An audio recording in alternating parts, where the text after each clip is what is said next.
43, Tristan Britch. In the defensive secondary tonight for Bloom-Carroll, starting number 21, Broden Bishop. Number 3, Jet Jones. Number 7, Dylan Armentrout. And number 2, Chase Rockwood.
Just for your game day and home of the Tri-Valley Scotties.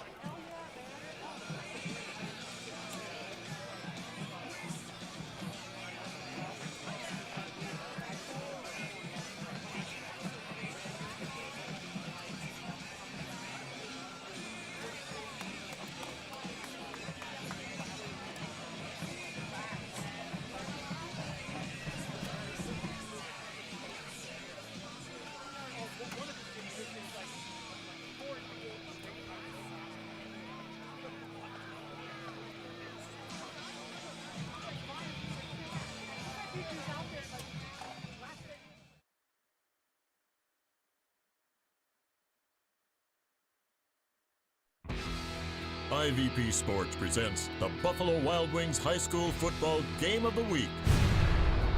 Brought to you by Buckeye Toyota, Bay Food Market, Fairfield County Adam H., the Savings Bank, Sheridan Funeral Home, Fairfield Federal, Fairfield DD, the Frankie Smith Funeral Home, the Edwards Insurance Agency, Dagger Law, The Carriage Company, Personal Touch Party Rentals, North Body Shop, Fairfield Medical Center, and Buckeye Lake Marina.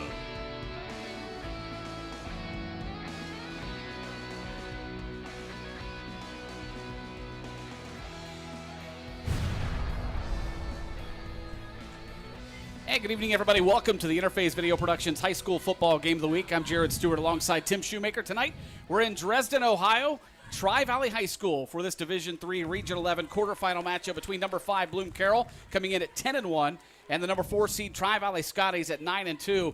Glad to have you along with us live tonight, watching, streaming online, or if you're watching later. This expects to be maybe one of the best games in the state tonight, Shu. Yeah, the region itself is really balanced, Jared. I don't know. I can't predict whether this region will win a state championship or be a runner-up state champion, but I will tell you this. It's as deep as any region in Ohio at any level. Tonight's pregame is brought to you by Personal Touch Party Rentals. Carol and Eric Whittington would like to invite you to stop by Personal Touch Party Rentals and Events in Lancaster. They're a small family-owned business and have been servicing the Central Ohio area since 2003. They would love to help you plan your next event, weddings, special events, even corporate events, all with a personal touch. They can be reached at 740-689-6991.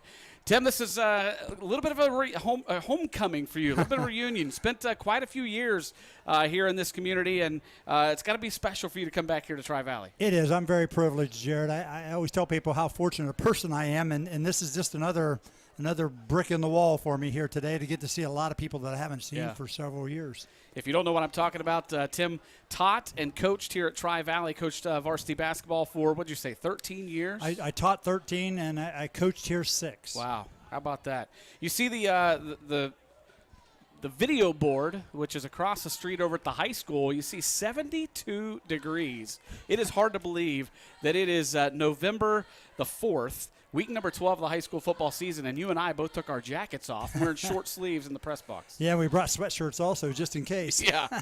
Let's talk about the football game tonight. The keys of the game brought to you by North Body Shop, providing quality customer service, parts, and reliability since 1979. Owner Mark North will provide you with a free written warranty on each estimate. That's Mark North of North Body Shop. He'll treat you right. You had a chance to talk to both coaches this week, and, of course, they both have concerns about their opponent, and rightfully so. Yeah, when you know, I got to talk to Jeremy McKinney at Bloom-Carroll. You know, he looks at, Tri-Valley and says, gosh, you got to defend the whole field. They use the width and the length of the field. But I think he feels like he's got the defenders that can do that. Yeah. When you talk to Cam West at Tri-Valley, Cam's going, wow, can we handle that front line size of Bloom-Carroll and how well they block and their physicality? Let's talk about the personnel. For Tri-Valley, they've got a sophomore quarterback that comes in.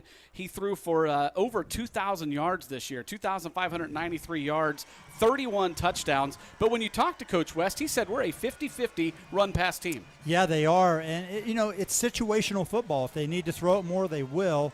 If they need to run it more, they will. Yeah. Last week against Jonathan Alder in a 30-10 victory to advance, they had to run the ball a little bit more, try to take some time off the clock with the lead, and they're able to do that. For Bloom-Carroll, a little bit, I guess you could say, primarily a running team. I'll steal one of your lines. They have a bevy of backs in that backfield with Dylan Armentrout, Andrew Marshall, Broden Bishop we saw a lot last week, Chase Plants. They've got a lot of guys that can carry the football. They do. They definitely want to run the football. They broke the school record for rushing yards in a season with over 4,000 yards this year, so that tells you something. But he did mention that Ethan Thandanabong has completed 70% of his passes this year, and if that's the way they have to go, they'll go that way. We're at Jack Anderson Stadium here in Dresden, Ohio at Tri-Valley High School for this Division III Region 11 quarterfinal matchup between Bloom-Carroll and Tri-Valley. There you see the Scotties coming onto the field. I guess you could say tonight's the battle of the dogs, right? Well, whoever plays the best tonight gets to take their chains and move on, I guess. Speaking of moving on, next week the winner of this game would move on to take on the winner of Sheridan and Washington Courthouse. That's going to be a battle, but what about, if Sheridan were to happen to win that game, no matter which team wins tonight, that is going to be a big-time battle next week. Yeah, and that's where we talk about the depth of the region, Jared. It's so good. You got Granville going to Jackson. Watterson is playing I forget who else in the region. Yeah, London, a very good London team with a huge team. You see the region here. It's just so deep that it's how you play on the given night whether you're going to get to advance. Yeah, and we've talked a lot in the last couple of weeks about the expansion of the playoffs. This is one of those divisions that really it was up for grabs. I mean, you look at the teams that are left. The worst record right now is 8-3. And that's London. Yeah, that says a lot for it. And I've been fortunate to see some of the teams live in this region. I've seen some of them on tape. They're all very good, Jared. Yeah. And they all have some really, really top quality players and do some things that are absolutely significant. We will be checking some scores of other games around the area tonight. We'll get to those games that are going on in just a moment. Tonight's kickoff, though, brought to you by Sheridan Funeral Home. Sheridan Funeral Home is proud to be supporting high school football. They've been servicing the communities of Lancaster and Fairfield County for over 100 years. Set to kick it off for Bloom-Carroll is Trayton McKee, and we saw him last week. He's a weapon. He is. He can get it to the end zone, but he also can place it wherever he wants on the kickoffs. Back deep for the Scotties, number 14. That is Thomas Williams. And on the near side is number 4, Jaden Walker, to return for Tri-Valley. Beautiful night for high school football. Week number 2 of the playoffs. A beautiful stadium, beautiful atmosphere here. They're set to go on the field. The fans are set. And we're set to go here live from Jack Anderson Stadium. McKee ready to go. And we are underway in this Division III Region 11 quarterfinal matchup. It'll be taken by number 4, Jaden Walker, coming up the middle of the field. And he's going to get out across the 20 near the 25-yard line, and that's where Tri-Valley will go on offense. Tri-Valley led by quarterback Max Lyle. Mentioned that he threw for 2,593 yards, 31 touchdowns. He completed 168 out of 262 passes for a 64.1% completion percentage. That's pretty good, especially for a sophomore. Yeah, Coach West talked about how he wasn't really sure how things were going to progress, and he's absolutely just thrilled with how improved Max is Yeah. and what he's done this season. Drake Durst will line up right behind Lyle. Now he will move up beside him. Trips to the right side. Here is Durst taking the handoff, and he'll get up near the 30-yard line, a pickup of 3 on the play. First taken down by number 75, Grant Dolan. Tri-Valley will go with no huddle. Durst again right behind Lyle. Durst on the season has rushed for 510 yards. We talked about the passing of Lyle, over 2,000 yards. And, you look at their rushing stats, and they don't have a 1,000-yard rusher, but they've got 2 guys over 500. Yeah, it doesn't matter how you get to that level. Lyle's pass complete. That's to Walker across the middle, and that's a first down for the Scotties. Yeah, good job there. Cut the face of the defender. Got a first down. Stop for the Bulldogs made by Jace Rockwood. And the Scotties quickly up to the line of scrimmage. Nobody in the backfield with Lyle. Well, here's what you notice. They're in the spread formation, Jared. They are no huddle, but they're not real fast. They're getting a lot of checks from the sideline. Yep. Lyle looking to pass, and that one underthrown. Probably fortunate for him that he underthrew it, because right there to maybe pick it off was Andrew Marshall. Andrew is always around the ball. Yes, he is. Brings up a 2nd down and 10 at their own 40-yard line. No score just underway here from Jack Anderson Stadium. You can see Bulldogs playing a three-man front, but they're doing a lot of tweaking and adjusting here against the Tri-Valley offense. Here's a pitch back. Going to be a kind of a trick play, but it's going to be picked off by the Bulldogs. Jace Rockwood at the 30-yard line picks it off. That was thrown into 3-man coverage. Yeah, they never fooled anybody with that halfback option that time. Give Carroll credit. Watch here on the replay. They stayed with the receiver all the way and made a good play on the ball here at the end.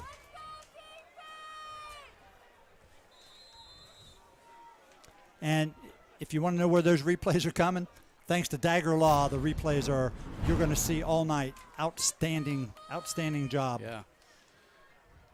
Dagger Law bringing you all the replays tonight. That was a good one. Jace Rockwood coming up with the first turnover of the night.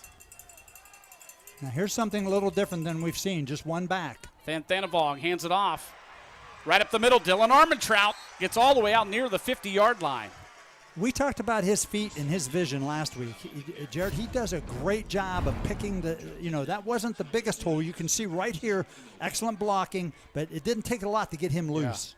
See that on the Dagger Law replay. And I tell you, you talked about Coach West being concerned with the physicality and the size of that offensive line. Already on play number 1, Jaden Ball had a pancake block that helped out on that run, and here's another run of 3 yards. Well, we talk about it's one of the few times I've ever seen stats where they keep pancake blocks as a stat, and he has 118, I think, at this point in the season.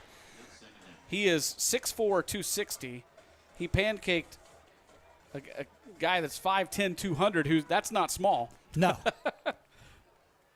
2nd down and 7 for the Bulldogs. Thanevong passes out to the far side. It's complete. Across the 50, shy of the first down by a couple of yards. Jet Jones on the reception for the Bulldogs. Well, that's what we didn't see last week. Right. Carroll did not have to, nor did they throw the football Not one time. Yeah. Yep. Here's a 3rd down for Bloom-Carroll. On the season, the Bulldogs' 3rd down conversions, 51% on the year. Van Thanevong. Here's their power formation. We'll hand it off to Marshall. Marshall across the right side. He's got a lot of running room. 1 man to beat. Cuts back to the 20 and finally going to be wrestled down inside the 15-yard line. Good hard run by Andrew Marshall. That's what they call their heavy package at Bloom-Carroll. We get to see a replay here. Watch the blocking up front. Wow. Tremendous on that right side of the Bloom-Carroll line. And Marshall, as we know, he's a tough cookie. Yes, he is. Andrew Marshall rushed for 665 yards, 7.9 a carry, 11 touchdowns on the year. Sets up the Bulldogs in the red zone.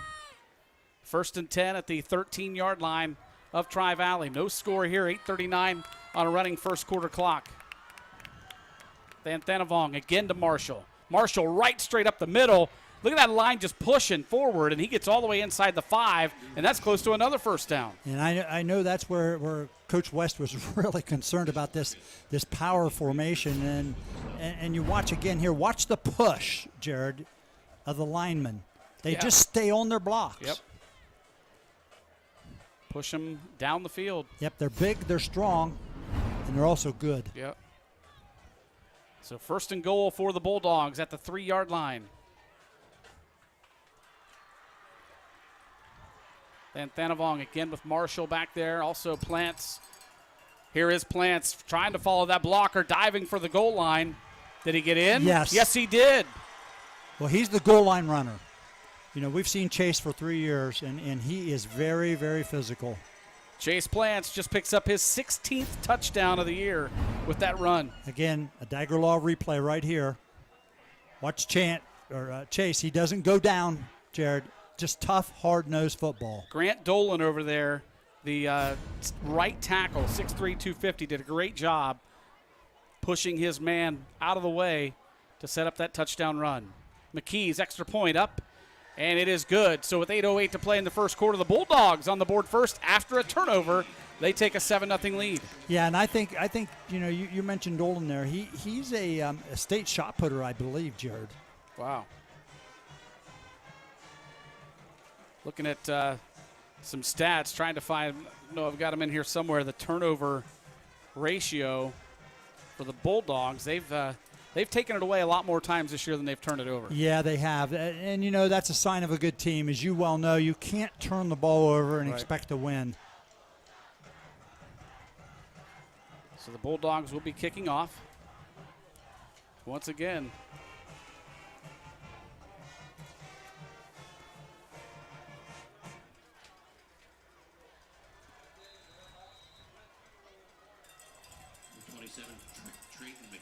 So McKee to kick it off. Once again, Walker back there. And this one going to be taken by Walker at the 4-yard line. Walker coming up the middle of the field. Breaks one tackle, gets away from another. Walker to the 25, the 30, cuts back to the middle, and Walker all the way across the 40-yard line. Great return by Jaden Walker. Wow, what an effort right there to avoid some people and gain some really important yards for the Scotty offense. Watch this Dagger Law replay. Just watch some of the moves he makes. Yes. Missed tackle, 2 missed tackles. Wow. Wow, tremendous run. This one right here, wow, that's impressive stuff by Jaden Walker. So first and 10 for the Scotties.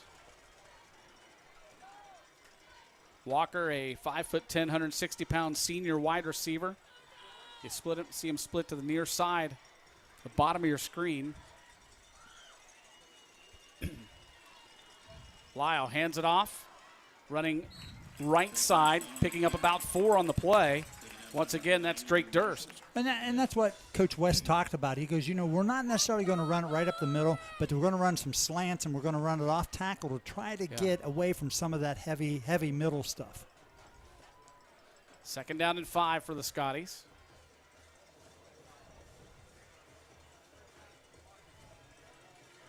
I mean, you'll take 5 yards on first down every time. Yeah. Lyle looks to the sideline to get the play. We'll hand it off to Durst again. Durst did a nice job cutting back to the left. Not sure that's exactly where it was designed, but he saw the hole, went that way, and picks up a first down. Now, good job of being patient right there, making sure he saw what he saw, and he made the cut and got his shoulders squared and got upfield. First and 10, Scotties.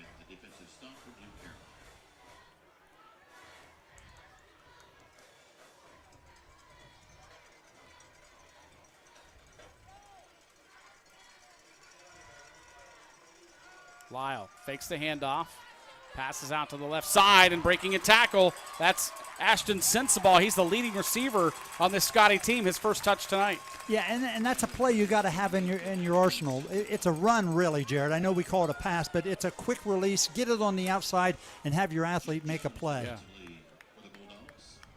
Quickly back to the line of scrimmage. He did not get the first down, short by about a yard. Second down and 1 for Tri-Valley. They trail it 7-0 here. 6:43 to play in the first quarter. Durst resets to the right side. He takes the handoff, and he's got the first down. Good job by that Scotty offensive line. Giving him just enough room that he needed to get that first down. Yeah, they're putting together a really good drive right here.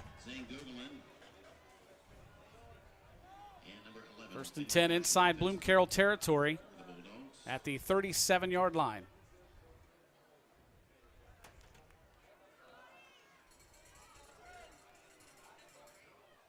Lyle again hands it off to Drake Durst, and a good run by Drake Durst. That'll get him up near the 30, and for Bloom-Carroll, the tackle made by Colin Willett, he'll have to check out as he lost his helmet, so he'll check out for a play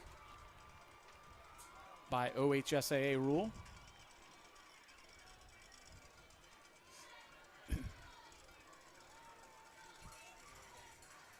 Lyle looks over to the sideline. Get the play call. Clock rolls down to 5:50 here in the first quarter. Durst looking for that hole. Nothing there. And there's Andrew Marshall on the tackle. Yeah, their front line does a really good job at Bloom-Carroll of taking on blocks, which frees Marshall to kind of do what he needs to do, and he's excellent in that second part of the defense. Big third down right here. 3rd down and 6 for the Scotties. They'll split 3 receivers out to the far side with Walker to the near side. And a new running back into the ball game right behind the quarterback Lyle. It's Cam Carnes.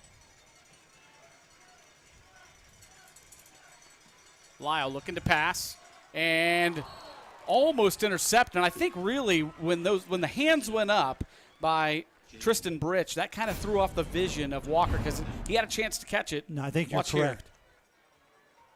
Here. Yeah.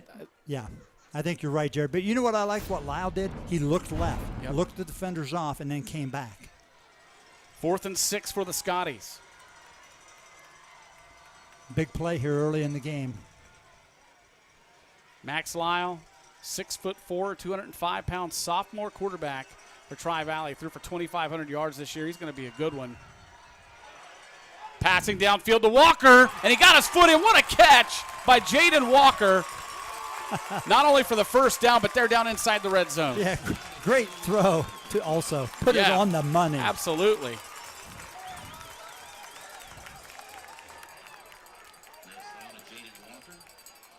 There's Jaden right there. That was just a perfectly executed pass from quarterback to receiver. Sets him up inside the 10, 1st and goal.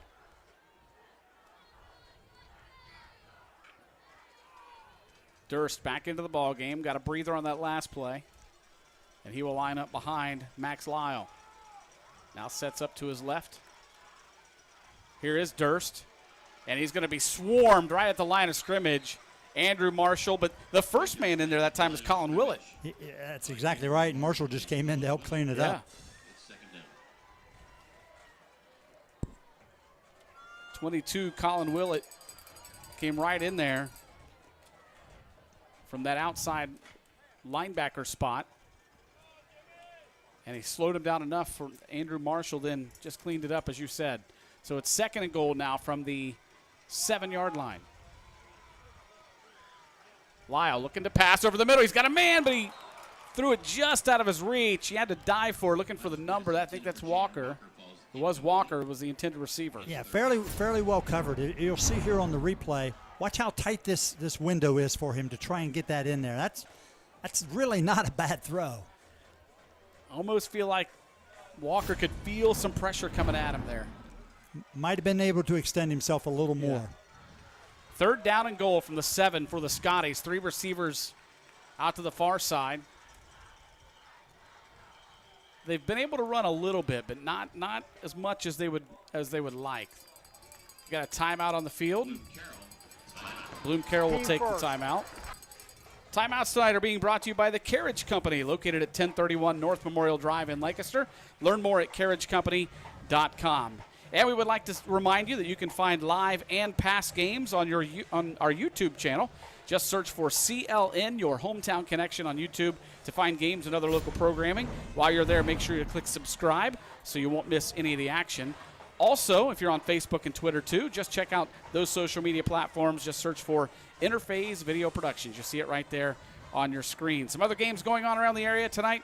Division I, Region 3, number 5, Pick North is at number 4, Pick Central. That's a rematch of a game earlier this year won by Pick North. Pick Central favored by quite a few, though, tonight.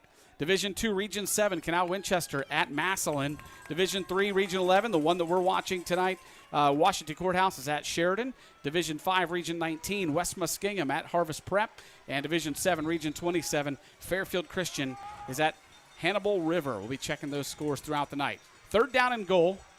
Lyle looking to pass, far side corner of the end zone, and he overthrew him just a bit. The intended receiver was number 23. That's Ashton Sensabaugh. Watch it here. Yeah, that's a tough throw to make. Well, that will come in eventually for him being able to do that in there, but put that on that spot is pretty difficult. Field goal attempt coming up by number 36. That is Bodie McAuliffe. Officially a 24-yard field goal for the left-footed kicker, and it's blocked. We saw Bloom-Carroll block a punt last week, and now they've blocked a field goal attempt, and it goes out of bounds at the 25-yard line. We got a player down. I think that's the kicker. I believe that's the field goal kicker. He took a hard hit on the block. That's one of the dangers of being a punter and a kicker. That leg's extended out there. Let's take a look. Yep. Yeah. Trying to check the number who came flying in there from that left side. Was that Broden Bishop? Not 21? sure. Broden does a lot of things to really help this football team win games. So, kicker getting checked on the field. Certainly hope he's going to be okay. Shu, let's talk about this beautiful Jack Anderson Stadium. It is end zone to end zone. I don't know if we can get a wide shot where you can see this home side. That's where we're set up, so it's maybe a little difficult for our camera guys to get a shot of the home side. But this runs end zone to end zone. And what I really like is that there's no track around this field, so you really feel like you're right on top of the action. Yeah, it makes a big difference when there isn't a track. And like you said, we're just there. We're involved. Yeah. There you get a look at it as they pan across this home side. Over on the far side, Bloom-Carroll's fans have traveled well as the band.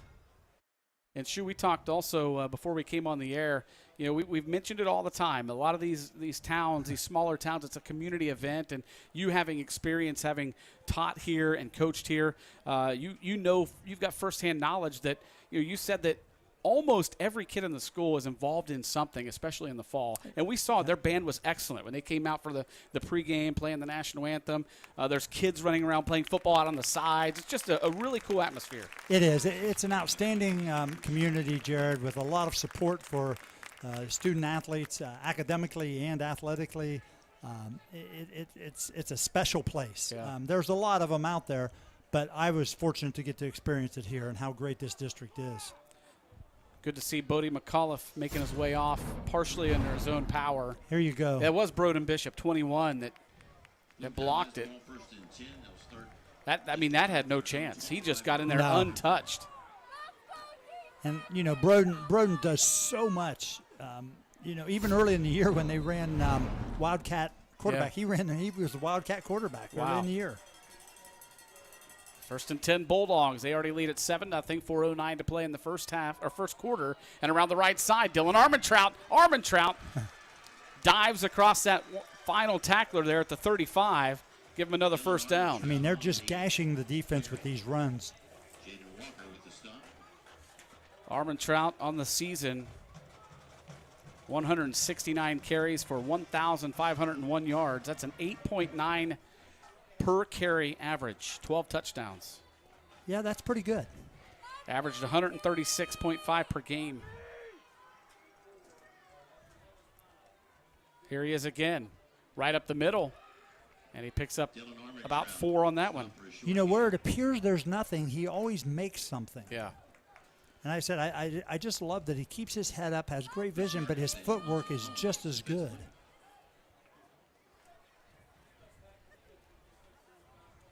Second down and 6 coming up for Bloom-Carroll.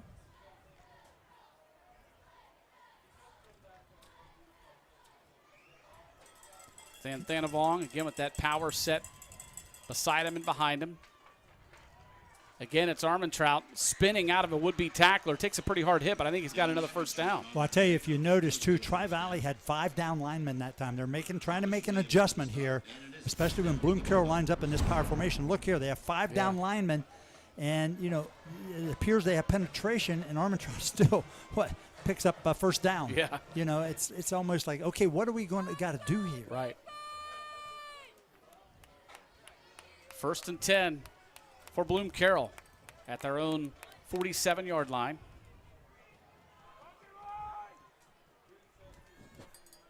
Thanavong this time with Colin Willett to his left.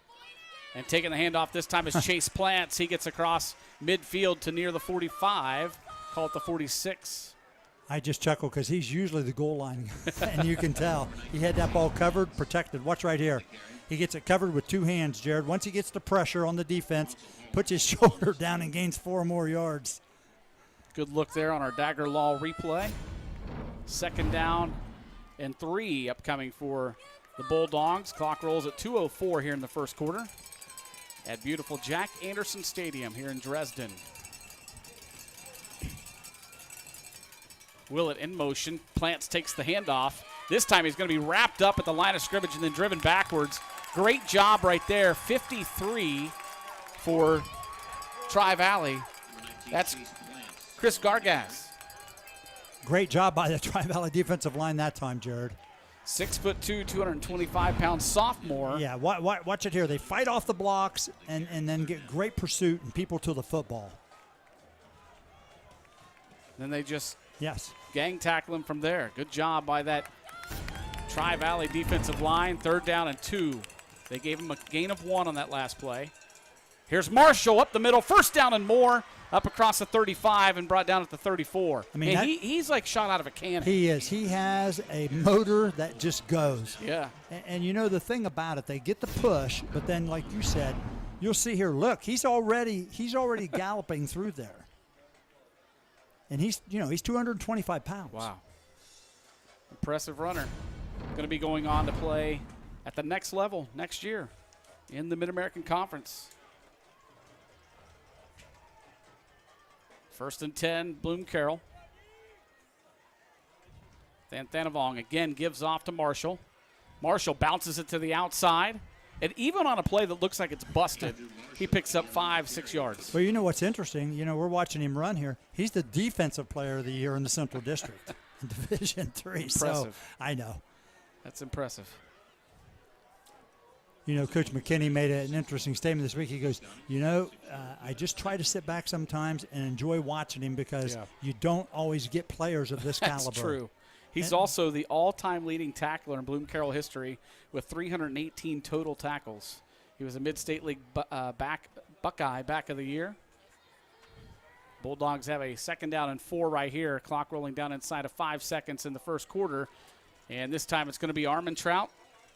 And short of the first down as we wind down the clock here in the first quarter. And that's how the first quarter will end with the Bloom-Carroll Bulldogs on top 7-0.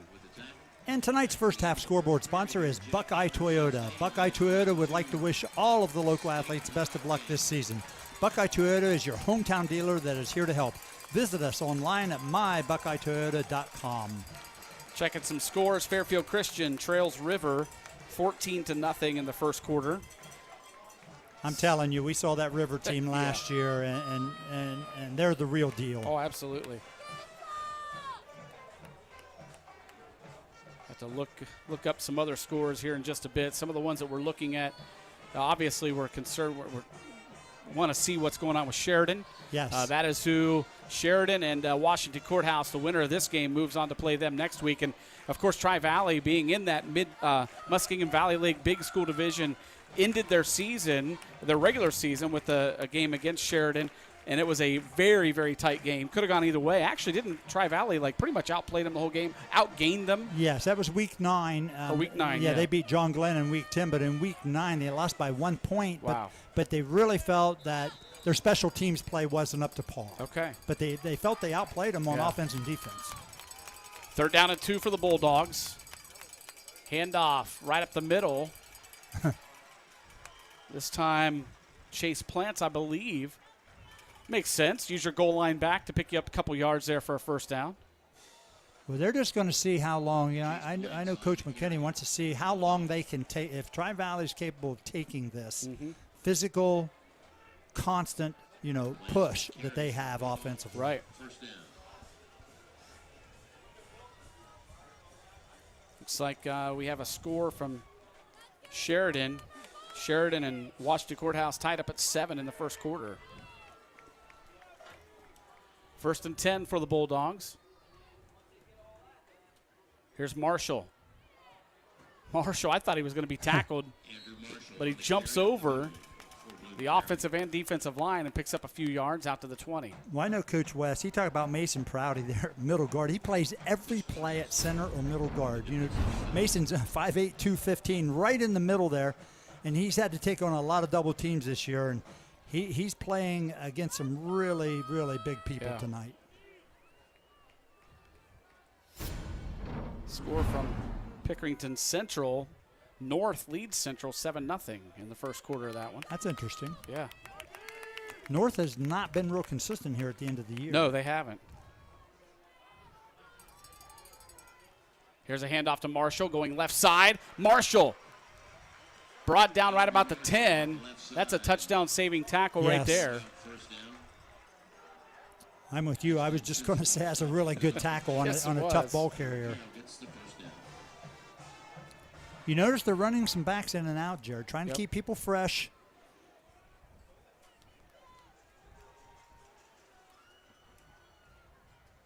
So the Bulldogs now 1st and 10. They can get a 1st down at the 2-yard line.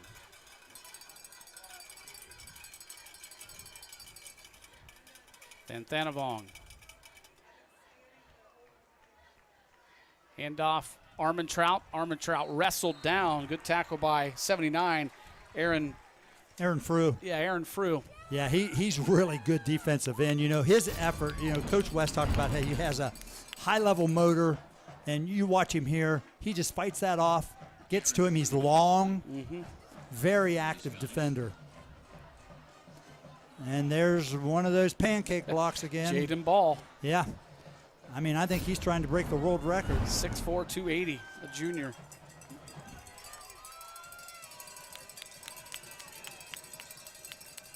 Here's Armentrout again. Still chopping those feet, but he's not going a whole long way that time. This time going to be wrapped up and brought down by Ashton Sensible. Going to bring up a 3rd down at about 7. Yeah, a little more resistance right there, Jared. A little more fight in the Scotties on the line. Thanavong ran all the way over to the sideline to get this play. Brings it back into his offensive crew. The backs in the backfield with him. Now they bring in Cale Craner. We saw this setup last week as a lead blocker. Thanavong passes to the goal line and just a little bit too high for the intended receiver. That's Broden Bishop. He was wide open, though. Yeah, but you got to make them throw the ball. It's not the thing they're most comfortable with.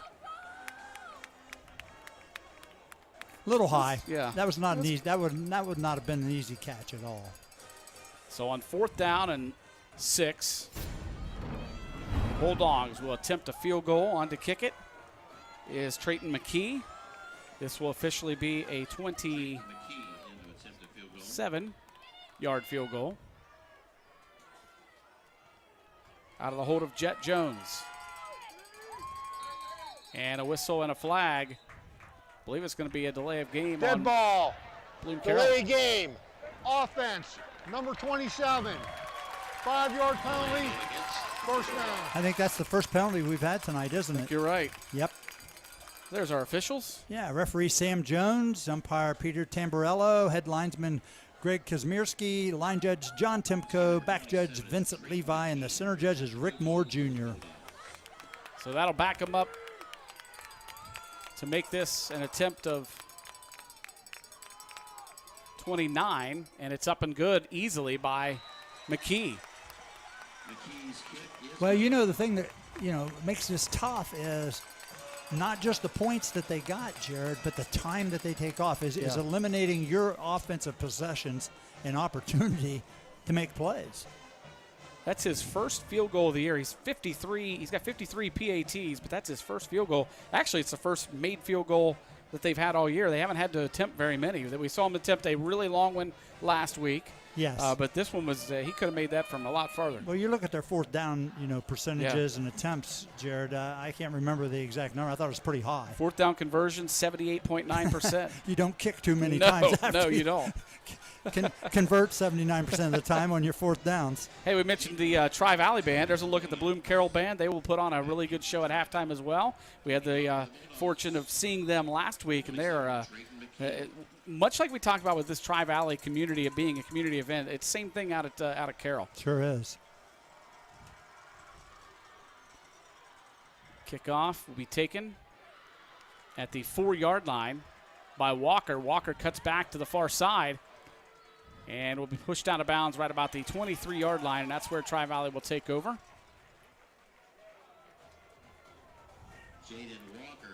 Good effort again right there, Jerry. Really shows some ability to elude people. Here's some other scores for you. Massillon leads Canal Winchester 6-0 in the second quarter. That one being played at Paul Brown Tiger Stadium. West Muskingum leads Harvest Prep 7-0 in the first quarter. I mentioned Sheridan Washington Courthouse. That one's now 13-7 Sheridan, leading Washington Courthouse. Somebody told me last week Ty Schauger for West Muskingum had 26 tackles. Wow. In one game? Yes. Wow. In their playoff win at Proctorville. That's impressive. That is. First and 10 for the Scotties. Lyle hands it off. Big hole there, and a nice run right here on first down for Drake Durst. Really good job at the point of attack by the Scotty line. Just ran right up the middle. Yeah, here it is Mason again. Prouty, the center, really kind of led the blocking there. Right there. Look at that. And he's not blocking a little dude either. I mean, he's blocking number 64. That's Zane Gogolin, who's 6 foot, 330 pounds. And Prouty is 5'8", 215. Lyle's pass out to the near side is complete. Short gain on the play. That'll be completion to Thomas Williams. Thomas Williams on the receiving end. First and 9 coming up, or second and 9 coming up. You mentioned Thomas Williams. We haven't really had a chance to mention him, but he's their defensive general. This is his 30. I think he started 31 games defensively. And you won't hear him make a lot of tackles, which Coach West said that's a good thing. Our safety's not making a lot of tackles. That's true, yeah.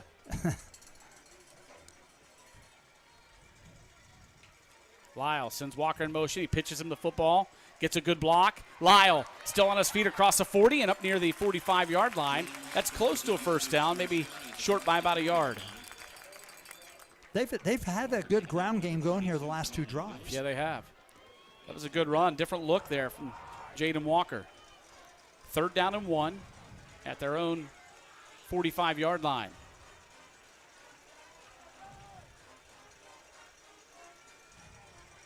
Lyle with Drake Durst behind him. He's the primary back for this Scotty football team.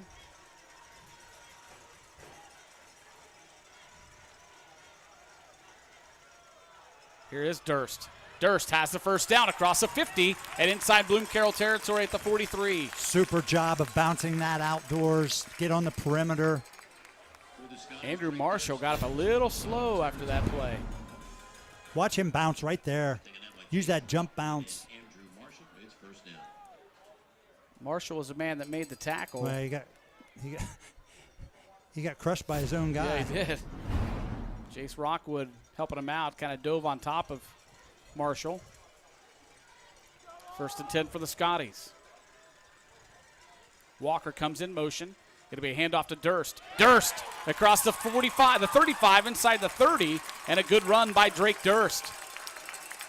Like I said, they have had a really good last 2 drives with putting the ball on the ground and running. And a few different looks on this drive as well. First down, number 19 for the Bulldogs. There's the dagger law replay. It's a good hard run by Drake Durst. Sure is. He's just a junior, 5'11", 160 pounds. Well, they're relatively a young team. I mean, I think they have 14 seniors, which is not considered a lot at this level. Right. But a lot of the guys in that starting lineup, juniors and even some sophomores, and of course quarterback Max Lyle, a sophomore. Lyle, pass over the middle is tipped and almost had a chance to pick it off. That was Armentrout, and getting up slowly for the Scotties. I believe that's the intended receiver. Is that Case Burkhardt? 27, I think. No. No, it's 23. That's Ashton Sensible. That's their leading receiver. Yeah, he's their big play receiver. Let's see what happened here. Ball got tipped by Marshall. Oh. Yeah, he just kind of caught him relaxed. Wonder if he got up under the face mask, maybe got the chin a little bit, because he's in some pain on the sideline. 2nd down and 10. And a whistle and a stoppage. It's going to be a timeout. Coach West is going to take one. Timeout. Yeah, I think that's a Tri-Valley. good call right now. Team You know, first. it's the second good drive they put together, but you got to finish. Yeah. You got to finish drives. It's a Carriage Company timeout. And sure, I wanted to ask you, you had a chance to talk to both the coaches. It must have been very special for you to talk to Coach Cam West, because he's a guy that you actually got to coach. Yeah, he's special. You know, he was a quarterback here at Tri-Valley and played. He's a catcher in baseball, and he played point guard on our basketball teams. I'm very proud of him. He's done an unbelievably good job, and I like his messaging to the players. We're not talking stats. We're not talking, things that. I guess he knows how to build a team, and they're looking at effort. They're looking at attitude, and they're looking at chemistry and how you do things right. And those are life skills, in my opinion. And that's why this is one of the top games of the entire state tonight, because both of these teams and both these coaches are so very similar. They are. Coach McKinney, actually, when I coached at Fisher Catholic, was playing on the state championship runner-up football team. So I'm fortunate to have both those guys here tonight. Yeah. Lyle's pass through the hands of Walker. I think he was thinking about running a little bit too quick there. Maybe so. Got to slow it down a little bit. Make sure you catch it. I think he's saying he didn't see it real well, whether it was the lights or reflection off something. And I think he might have a visor. I always wondered about those visors, especially with the lights, and does it create a glare? Maybe he doesn't have one. It does look like he has one, doesn't it? Yeah, but he did make a motion like he had trouble seeing it. Yeah, you'd have to ask the player. I have no idea. Lyle back to pass, has plenty of time. Now he's got pressure. Fires one to the end zone, and it's picked off inside the end zone. That is Jet Jones on the interception. The intended receiver was Hansel Holmes. It was actually, he had burnt his man, but just a little bit underthrown. Yeah, you know what? When you make people pass the ball, they've got to be perfect. Yeah. Especially with good coverage like that. Great job by Jet Jones to go up high and pull that one down. That's the second interception of the night for Bloom-Carroll, to go along with a field goal block. Yes. Which they ended up recovering. Well, like we said, they've had good drives here, 2 good drives, but you got to finish. You got to get something out of those. Because now you know what they're up against now. With 5 minutes to go, you know what's coming. And not only that, but if Bloom-Carroll has a time-consuming drive here, then they also get the ball to start the second half. Right. They're back to 1 back here. Armentrout on the carry. Just a short game this time. Leading the tackling for Tri-Valley is number 51, Emery Sparks. Yeah, in this second quarter, the Tri-Valley defensive line has been really active. If you watch how much they're trying to get off their blocks. They're moving and constantly pursuing the ball here. 2nd down and 2. They gave him or 2nd down and 8. They gave him a gain of 2 on the play. Then Thanavong rolls out, and his pass is through the hands of his intended receiver. That's Carter Cornelius. It's 3rd down. Now, I think this is a big play right here in the game, Jared, to be honest with you, because if Tri-Valley can get the ball back with 5 minutes to go, they've had some success moving the ball. You're in the game. Yeah.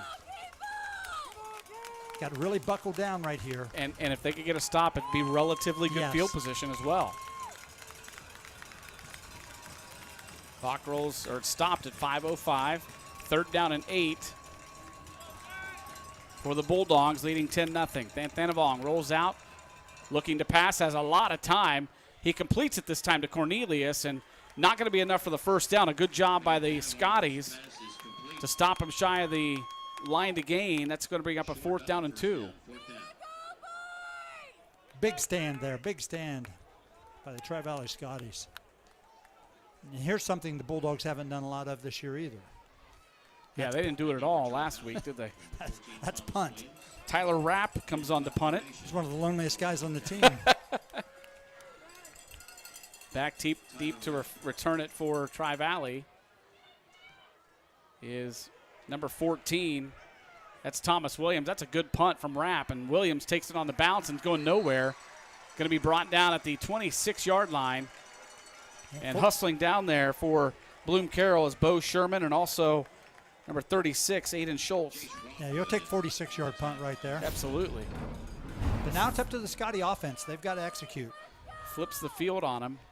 They just had a nice long drive, but ended in a turnover, an interception in the end zone. We'll see what they can do here. They've got 4:49 to work with here in the first half. Listen, Bloom-Carroll's only given up 10 points a game this year. This is a very disciplined defense. 1st and 10. Scotties with the football. They trail at 10-0 to Bloom-Carroll. Run over the right side. Pick up just a couple on the play. That's Durst on the carry. I tell you, Goggolin's really active on their defense. He is. I was just getting ready to say that. He's really moving his body and getting in the path of the runner.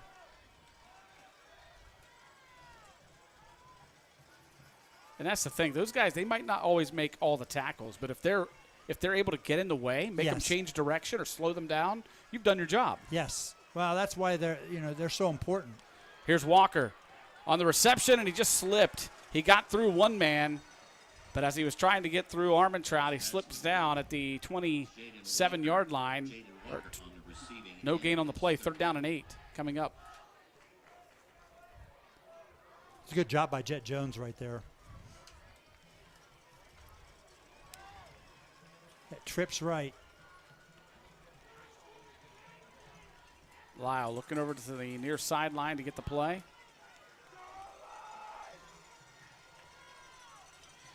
Takes the snap, looking downfield. Has plenty of time. Now he's going to tuck it in and run across the 30 and steps out of bounds right about the 34. Needed to get to the 35. That's going to be shy of the first down. Well, maybe he did get to the 35. He did. Oh, they're giving him the first down. Yeah, they're giving it to him. Or he earned it, I mean. Let's see here. Let's see where the spot is. He knew exactly where he needed to get to. Ooh. A little fortunate. His foot was on the line at the 33. Wow. Hey, in real time, it's always a different view. I'll give him that. So 1st and 10, Tri-Valley, with the clock stopped at 3:31 to play here in the first half. Lyle, little pitch out to Durst. And Durst going to be gang tackled at the 40-yard line. Led by Dylan Armentrout. Dylan Armentrout and 22 for the Bulldogs. Colin Willett. 2nd down and 5.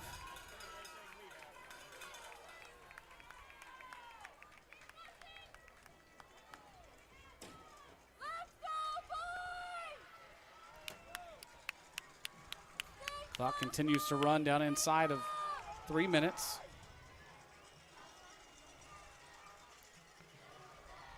Again, it's Durst spinning through tackles and up to the 44-yard line. Going to make up a 3rd down. Yeah, Grant Dolan got big penetration right there and just slowed the whole thing down. On number 11 with the first stop, Andrew Marshall. It's 3rd down.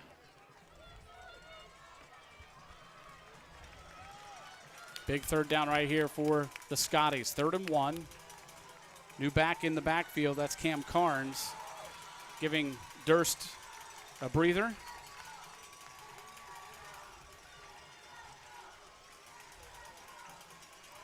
Going to let the clock roll down here. Play clock is down to 4. Yeah, he's going to call a timeout. And they will call timeout. Timeout. You know, I think with the importance of this play, that's a good Team call, Jared. second. Because if you can get a first down here and possibly get some kind of points on the board before the half, that's big. Yeah.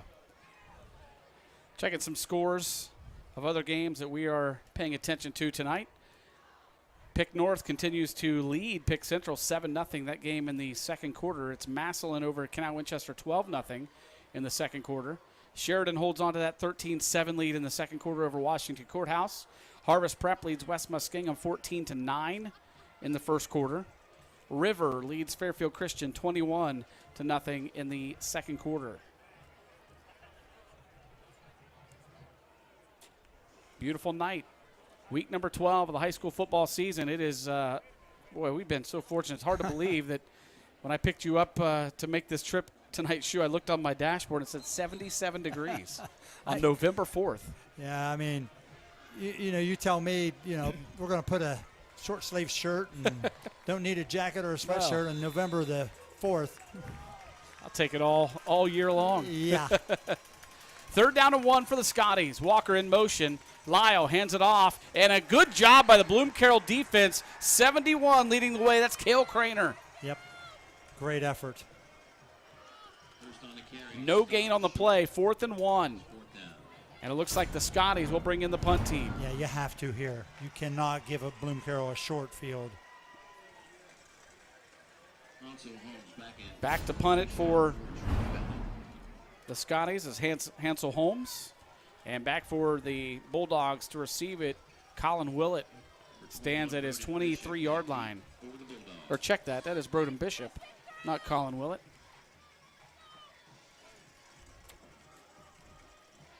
Punt is away, angling to the right side. Bounces inside the 20, and boy, Bishop, ooh, that was dangerous. Picked it up and is able to make positive yards all the way up to the 31. Yeah, he's kind of their gambler back there. We saw that last week. So the Bulldog offense comes back out onto the field with 1:13 to play in the half. And keep in mind, they will get the ball to start the second half, and they lead at 10-0 right now. Yeah, I think, you know, Coach McKinnon and his staff's got to be, you know, not conservative here, but you like you said, you got to know you're going to get the ball after kickoff. So don't do anything silly here. Van Thanavong rolling out, looking to pass. It's complete to the 34-yard line to Jet Jones and brought down immediately right there, but a gain of 5 on the play.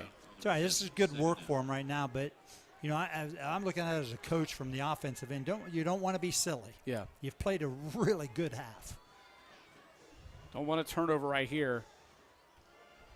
Here's Armentrout has the first down across the 40 as he dives up ahead to the 42-yard line. Well, that's a sure thing. You know, get it to him quick and let him go because Dylan is such a good runner. Yeah. 1st and 10, Bulldogs at their own 42. Clock is stopped, but the officials were trying to get it to roll. Now we have official stoppage. Oh, there is a penalty flag. I didn't see that. I don't think the head referee saw it either. No, there's been so few. Yeah. We're not really looking for it. I think just one tonight. I don't even see it. So the officials will have a discussion over there on the far side. Wow. It's a 10-yarder. We'll get the call here. Holding on Bloom-Carroll, number 22. 10-yard penalty from the end of the run. We'll replay 2nd down.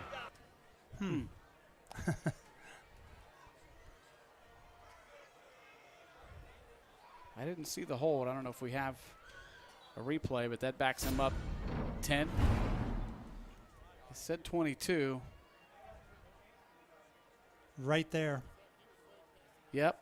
Yep. Will you see those shoulder pads turn like that? Yeah. That's a sure sign of a hold. Yeah, and the arm outside the body. Yeah. I mean, you got to keep them tight.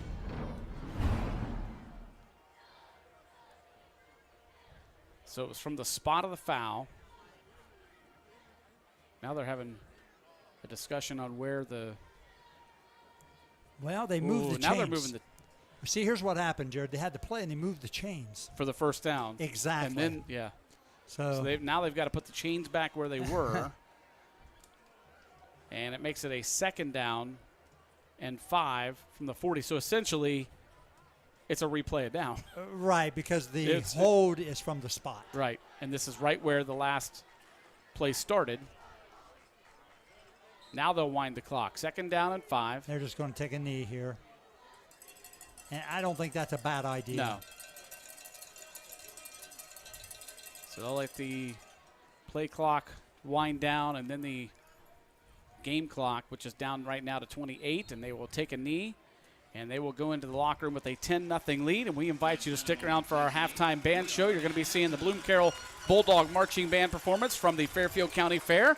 And it'll be brought to you by Frank E. Smith Funeral Home, Crematory and Monuments, family owned and operated since 1889. Check them out at funeralhome.com. The Frank E. Smith Funeral Home, respect for tradition, regard for change. And by Fairfield Federal. When it comes to our customers and our community, we go above and beyond to help. Personal or business banking, whatever you need, we take it seriously because we know you do too. The difference is clear. Fairfield Federal Savings and Loan specializes in banking that revolves around you. Member FDIC, equal housing lender. Your halftime score, Bloom-Carroll 10, Tri-Valley 0. The halftime band show coming up next on the high school football game of the week.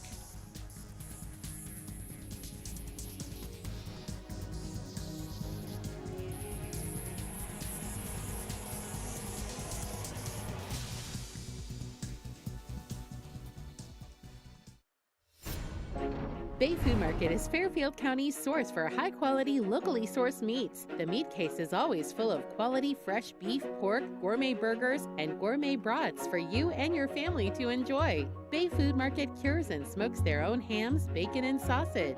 Visit Bay Food Market at the corner of Maple and Walnut Streets in Lancaster and discover the Bay Food Market difference. Open daily 8 a.m. to 6 p.m., closed Thursday and Sunday. Bay Food Market, proudly serving Fairfield County families for more than 90 years. Hi, I'm Brian McQuarrie from Toys for Kids. Our mission at Toys for Kids is to collect new unwrapped toys and to distribute those toys to less fortunate children in our community. So we're really excited to once again partner with Buckeye Toyota through their Buckeye Cares program. That means Buckeye Toyota will make a generous donation to Toys for Kids with every vehicle sold this month. We are so grateful that Buckeye Toyota has once again pledged to offer their support. Thank you, Buckeye Toyota, for supporting our kids. Hi, I'm Carol Whittington, and I would like to invite you to stop by Personal Touch Party Rentals and Events, located at 1540 Hubbard Drive in Lancaster. We are a small family-owned business and have been servicing the Central Ohio and Hocking Hills area since 2003. Graduations with a personal touch, weddings with a personal touch, corporate events with a personal touch. Please call us today for all your party rental needs, 740-689-6991. Greetings from Fairfield DD. We are excited to share the joys of the fall season with you. As we move into cooler weather, we hope to see you at Football Friday nights and the County Fair. As you enjoy the season of changing colors, we also want to remind you of the change we hope to see. We pursue a vibrant community where everyone leads a fulfilling life and everyone makes meaningful contributions. Don't forget to stop by our social purpose enterprise, Art and Clay on Main and Square 7 Coffee House, to paint a new piece for your table this season or enjoy a handcrafted fall beverage.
You walked down the aisle and promised happily ever after.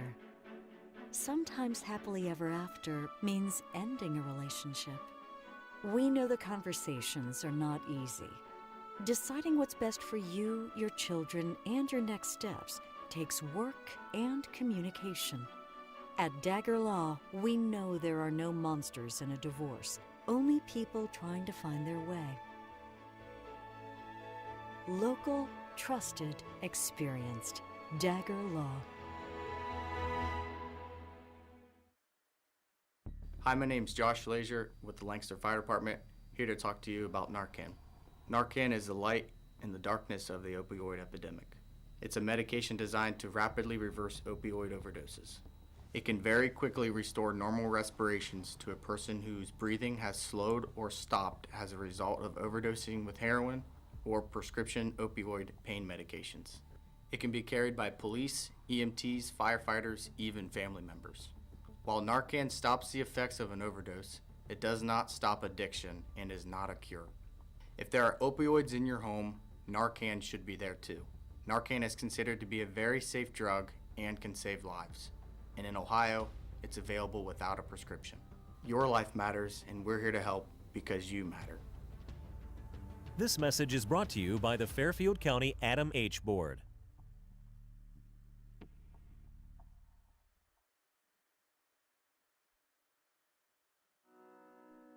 The Frankie Smith Funeral Home and Crematory in Lancaster and the Johnson Smith Funeral Home in Baltimore have a long and wonderful history of serving our community. Feel free to give us a call at 740-653-0652. Stop in and see us at either of our two locations, 405 North Columbus Street in Lancaster and 207 South Main Street in Baltimore. Respect for tradition, regard for change. I want a doctor who listens to me. From primary care to specialty medicine, we put your needs first by treating you like a person, not a number. Our primary care team will help you identify your healthcare needs and set goals for success, regardless of where you are in your wellness journey. We care for patients of all ages, with offices that are close to you. Whatever you're searching for, you can find it at Fairfield Medical Center. How much can you afford to spend on a home? That's a good question. I'm Desi DeJohn, Assistant Vice President and Mortgage Loan Officer at the Savings Bank in Lancaster. It's important to know how much you can afford before you contact a real estate agent. Factors such as income, credit score, debt, and down payment can help determine how much a bank can lend you to buy a home. Getting pre-qualified is the best way to find out how much you can afford to spend on a home. You can apply to pre-qualify online anytime at thesavingsbankohio.bank.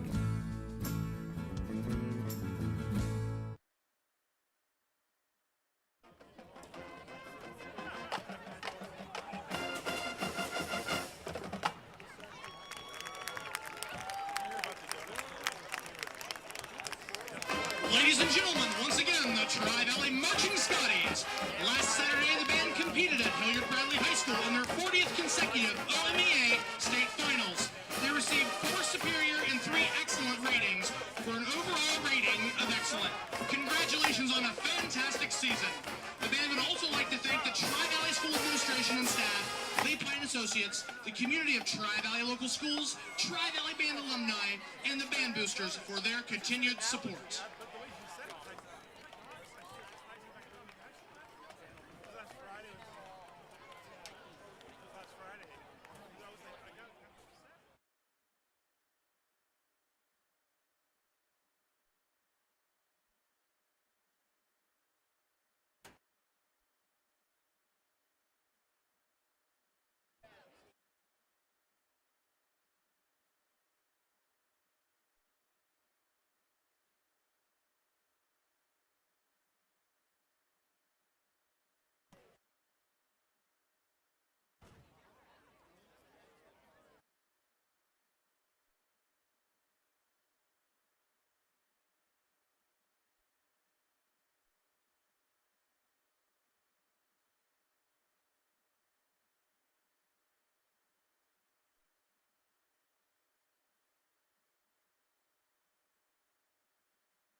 Swing into the Carriage Company and check out our sweet deals. If you're looking for the best selection of clean, quality used vehicles, look no further than the Carriage Company. You'll feel secure with your purchase, knowing all vehicles undergo an extensive safety and service check prior to the sale. And all vehicles can be viewed online at carriagecompany.com.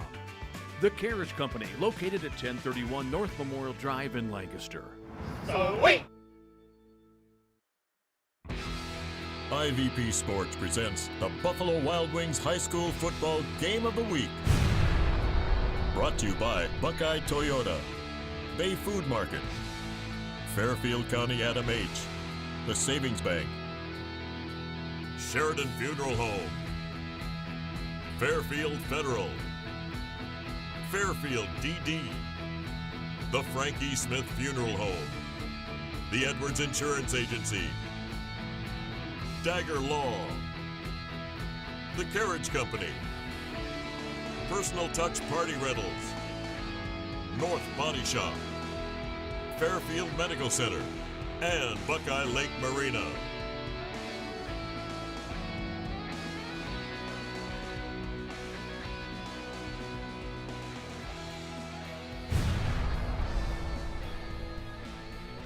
Back at Jack Anderson Stadium here at Tri-Valley High School, where the Bloom-Carroll Bulldogs lead the Tri-Valley Scotties 10-0 in this Division III Region 11 quarterfinal matchup between number 5 Bloom-Carroll and number 4 Tri-Valley. And hope you enjoyed the halftime band performance by Bloom-Carroll Band at the Fairfield County Fair. You also got to see a little bit of Tri-Valley's band. Both these bands just phenomenal. And before we get to our first half stats, Shu, you and I got to watch Bloom-Carroll's band last week, this week, and we noticed there's a football player out there playing. That is none other than their big lineman, Zane Goglin, number 64.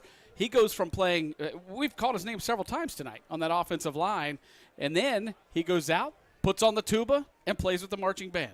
Yeah, pretty impressive. You know, he's a nose guard on defense and making plays and moving. Now look down, he's got the tuba in his hands. There he is. Congrats to him. Absolutely. I mean, that's really impressive. Let's get to some first half stats tonight.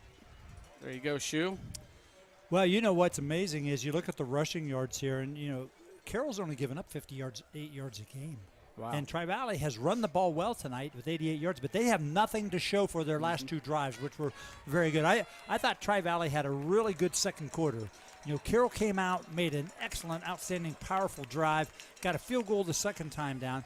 But I thought Tri-Valley's defense was a little more staunch, a little tougher at the point of attack, and they had two, like I said, good drives and running the ball. You know, having 88 yards, but I know Coach West would like to see more than 46 yards. Sure. But the difficulty is that Carroll's drives, when they get on that rhythm and they get it going, they just dwindle the clock to nothing. Everything pretty even, as you see on the stat sheet here, but you look down at the bottom right-hand corner, that's the big one. 2 turnovers for Tri-Valley. If you turn the ball over in football or basketball, you're not going to probably win. Shu, we want to give a special shout-out tonight. We got a lot of viewers tuning in live on a lot of our different platforms, which we'll tell you about those in just a minute. Of course, we have YouTube, we have Facebook, we have Twitter, but we got a message that came in across Twitter from an old player of yours. Yeah, Kirk Cameron on Twitter. That's great. He's a special one. I can't really describe the quality person and player he was. And, I'm very fortunate to have coached him. It's been very neat to be here at Tri-Valley and see all the folks coming up and greeting you that you haven't seen in a while. And we already knew, our IVP crew knew what kind of guy you were, but it solidifies it. You see all these folks coming in and giving you hugs and haven't seen you in a long time, and it's been pretty neat to be here. I'm sure it's got to be special for you. I told you I'm very fortunate. I got to be one of the most fortunate people there are for lots of reasons, and that's just another way that I'm fortunate, Jared. Got over 1,000 people watching live tonight. As a reminder, you can find live and past games on our YouTube channel. Just search for CLN, your hometown connection, on YouTube to find games and other local programming. While you're there, make sure to click subscribe so you won't miss any of the action. You can go back and watch all the games we've had this year. Also, if you're on Facebook and Twitter too, check us out on those social media platforms.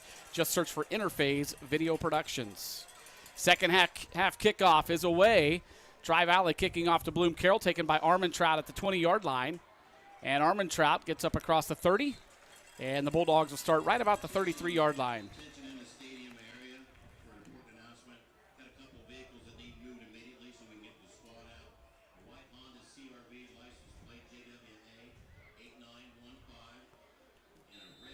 So the Bulldogs, after a really good first half, defensively primarily, and taking away turnovers from Tri-Valley, we'll start with the football with the 10-0 lead here as we begin the second half. And see what they go here. Go with their two-back set. Van Thanavong gives it off to Marshall. Marshall going over left tackle and getting out near the 35, but a good job by the Tri-Valley defense that time. Leading the way, looked like 79 over there on the far side. Again, that's Aaron Frew. Yeah, I think Carroll had 138 yards first half, which really is, after that first drive, that's a really good job by the Tri-Valley defense. It is. I mean, they hang their hat on running the football. 2nd down and 7. Ball spotted right at the 35-yard line of Bloom-Carroll. There's a give to Plants, I believe. And he gets out to the 40, shy of the first down by a couple yards. 3rd down coming up for Tri-Valley defense. This is a big one right here.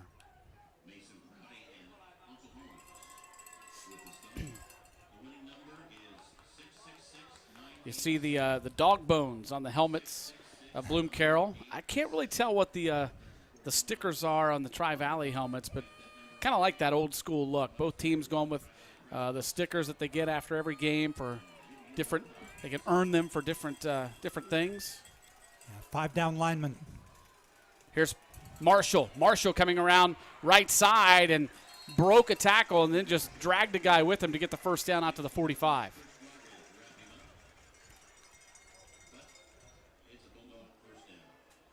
Scotty grabbed his undershirt and was able to just hold him long enough to get some help in there to bring him down. Looks like those are skull and crossbone, maybe. That's a popular pride sticker for football teams. They've been using those for years. I can remember seeing those for a long time for different things that they earn throughout a game. We got 10 defenders right in the box, Jared. Here's a handoff to Plants. Plants bounces off of a would-be tackler and goes to the near side. And a flag going to come in. Either going to be a face mask or illegal hands to the face. I'm not sure. It kind of looked like it was just incidental. No, they're calling it a personal foul. Yeah. Personal foul. Face mask on the defense, number 23. 15-yard penalty. First down. So he already had the first down, but that's going to move him up even more. I'd like to see the replay there. It was a good hard hit and tackle by about 3 guys. Let's see if there was actually a grab of the face mask here toward the end. Yep, right there it is. Grabbed the side of it, just kind of ripped his helmet off. You know what I liked about Plants, though? He just got up and handed the football to the official and said, okay. Yep. So 1st and 10 for the Bulldogs inside Tri-Valley territory at the 40-yard line. Here's Marshall. Marshall bounces it to the outside. Wow, he had a guy on him for about 8 yards and still gets up near the 30. He got about 7 yards out of that, Jared. Emery Sparks makes the tackle. Hey, if you ever wanted to see a rodeo, that was an example of it right there, wasn't it? Definitely was.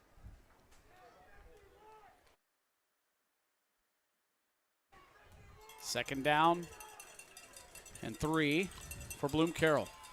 Back to that power formation. Van Thanavong takes a snap. He will turn, look to hand off, but he fakes it. He's going to fire one down the near side. A fight for it. Did he catch that? Wow. He did. Broden Bishop. Wow. What a catch. Like I said, he's kind of like the quiet assassin. He does a lot of things for this football team, Jared. And that was good coverage, too. Excellent coverage. Wow. What an effort. That is athletic. Outstanding. Jaden Walker was on the coverage. Nothing wrong with that coverage, really. Just a good pass and an even better catch by Broden Bishop. Gives the Bulldogs 1st and goal inside the 5-yard line. Van Thanavong hands it off to Marshall. Marshall over that right tackle and not going anywhere this time. He's going to be wrapped up at the line of scrimmage. Tackle led by number 22, Hansel Holmes. Yeah, Hansel's the leading tackler for the Scotties this year. And we have a Bloom-Carroll player down on the field. That's Colin Willett. He was one of the blockers for Marshall. You know, when there's so many people in those piles like that, Jared, you can get clipped and fallen on. Let's see what we can see here. Yep. Oh, right there. Yep. Yep. That's what we talked about. But he is up and walking under his own power. Yeah, I'm glad for that. I don't like to see anybody go down. 5'10", 215-pound senior for the Bulldogs. There's a look down the upper. This is an interesting setup here. I really like how you come in from the top of these home stands here at Tri-Valley. Yep. It sits down below. Yeah. Jack Anderson Stadium. Bulldogs will have a second down and goal from the 4.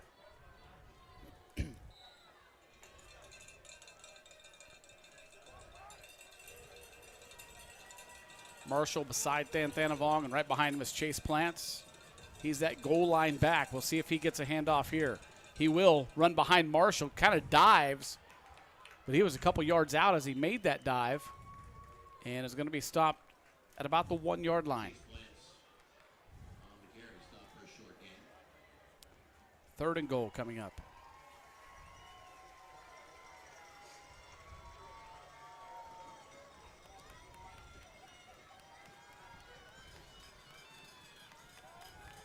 And Thanavong ran all the way over to the sideline to get the play. He's a sophomore. He can make it. Play clock down to 10 as they break the huddle. Now down to 7. Down to 5. Thanavong takes a snap with 2 on the play clock. Gives it to Marshall. He has stood up, but he reaches across and gets the touchdown. Just aware of where he is on the field. That's very smart. Andrew Marshall. Watch him reach across the goal line. Dives right here. And that right there got him the touchdown. Just athletic.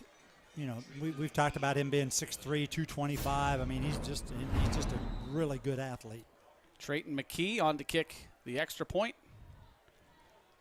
Out of the hold of Jet Jones. It is up and it is good. Well, you got to give Carroll credit. The first possession of both halves, they've gone down and scored touchdowns. That puts a little a little doubt in the opponents. Makes the score 17-0 with 6:51 to play in the third quarter. And tonight's second half scoreboard sponsor is Buckeye Lake Marina. If you're looking for a new boat, a great pre-owned watercraft, or a place to get parts for your boat, Buckeye Lake Marina has it all. More information can be found at buckeyelakemarina.com. Checking some other playoff scores of teams around the area. Massillon has turned it on a little bit there in the third quarter. They lead Canal Winchester 20-0. That's in the Division II Region 7 quarterfinal. Pickerington North and Pickerington Central in the Division I Region 3 quarterfinal tied up at 7 at halftime.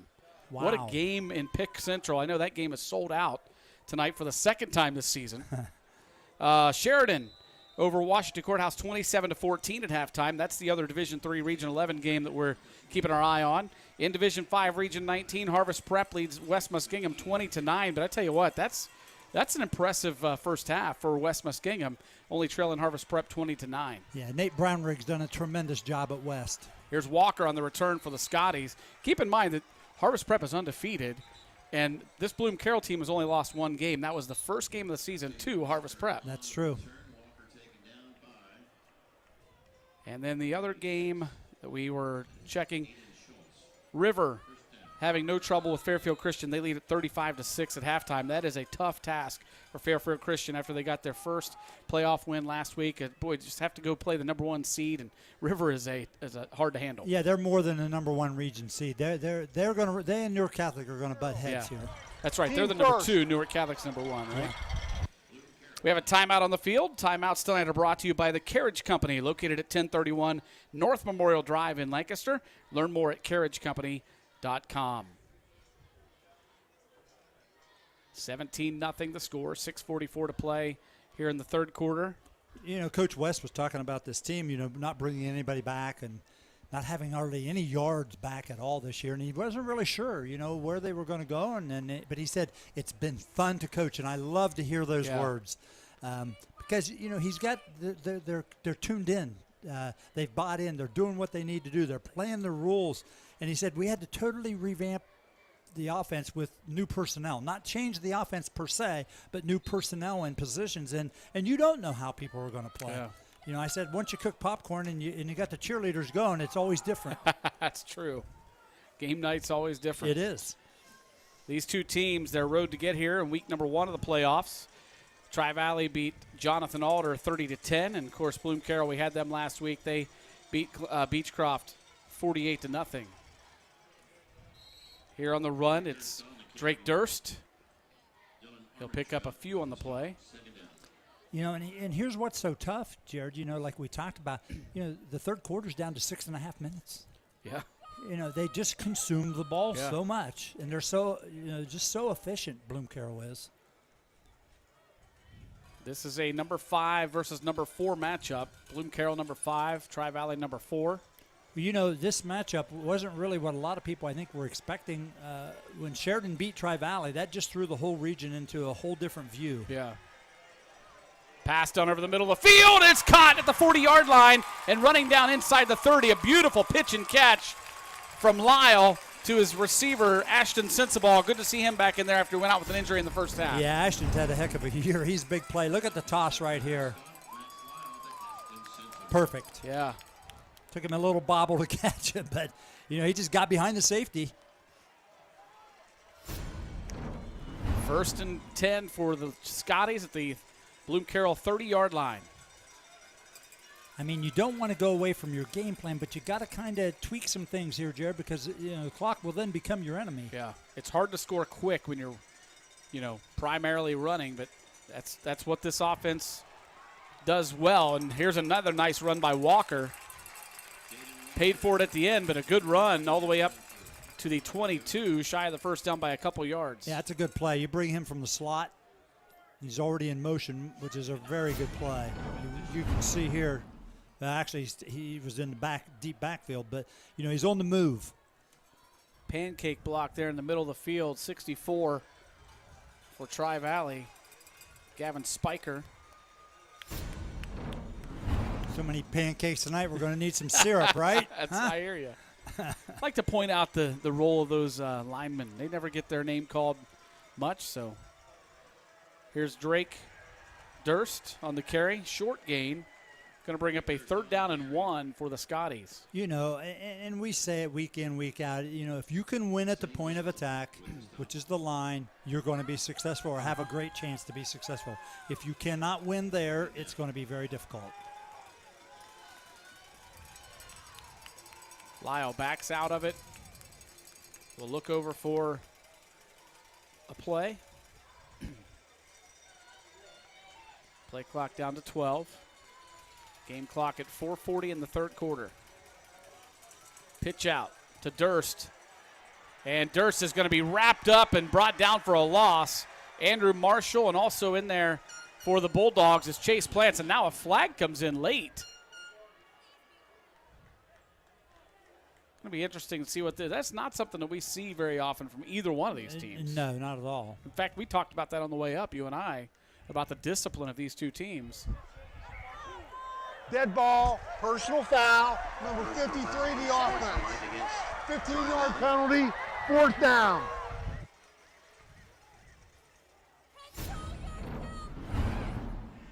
So a sophomore mistake there. And you might have heard on our microphones a fan yelling out, "Control yourself." And that's really good advice. I mean, you don't want your kids listening to fans. No, right here. Yeah, there it is.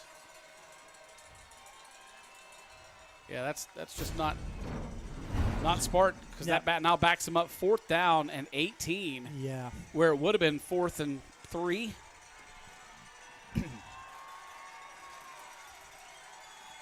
Lyle looking to pass, has time, and it's picked off at the 18-yard line. Dylan Armentrout has blockers in front of him to the 50, and Armentrout still on his feet to the 40, now down to the 30, and finally out of bounds at the 25-yard line of Tri-Valley. The 3rd turnover for Tri-Valley tonight. Yeah, Max just threw it into coverage, Jared. You watch here. If you can see the back end of the defense, just too much coverage. Yeah. Well played by Dylan Armentrout, and a great return. Replays tonight brought to you by Dagger Law. That sets up Bloom-Carroll 1st and 10 at the Tri-Valley 28-yard line with 3:50 to play in the third quarter, already leading 17-0. Let me give a shout out to some of those others watching tonight and listening live. There's a group back in New Lexington that has kind of made a big thing of it tonight to get together and watch the game. So how about that? Appreciate it, guys. Absolutely. Now a flag comes in, a delay of game going to be called. Nope, they got the timeout called before the delay of game. And let's say thanks to longtime sponsor of ours, Buffalo Wild Wings. Thanks to Larry Tipton and the crew for great food, great service. There's no foul on the play. Timeout. Bloom-Carroll. And the best sports viewing in town. It's all at Buffalo Wild Wings in the Plaza Shopping Center on North Memorial Drive in Lancaster. Massillon ups their lead on Canal Winchester 27-0 in the third quarter. Pick Central and Pick North still tied up at 7. Sheridan leads Washington Courthouse 27-14. That one listed at halftime. Harvest Prep over West Muskingum 20-9. Also at halftime, and River leads Fairfield Christian 35-12. The Knights put another score on the board. Well, the Knights had a good last half of the season. Yeah, they did. You know, we saw them, and they played well. They have good offensive players and played really hard and well. But, you know, you're just kind of running into a steamroller down there at Hannibal. We saw them get their first win, and that was week number 5. They finished up 5-5. That's right. And they played well, though, Jared. Yeah, they did. Here's Marshall on the carry. Gets up near the 23-yard line. We'll bring up a third down. And about 5. Yeah, this is where Coach McKinney really wants to just kind of wants the team to show their toughness and their grit right here. Just we're going to line up with our heavy package, and we're coming right at you. That's right. I mean, it's not tricky.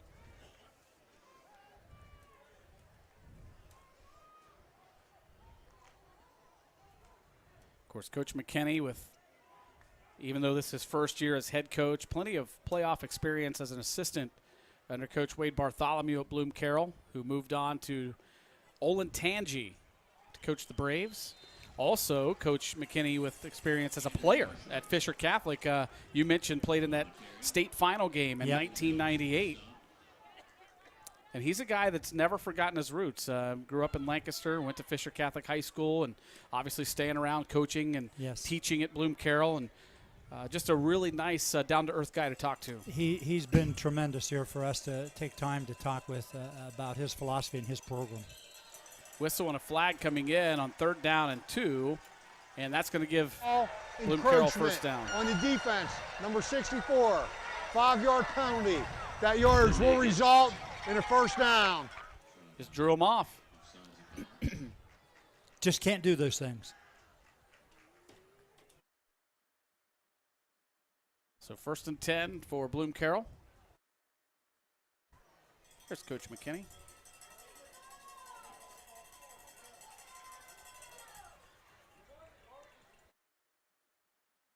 Clock rolling down to 2:15 here in the third quarter. Armentrout on the carry. Across the 15 to the 12-yard line.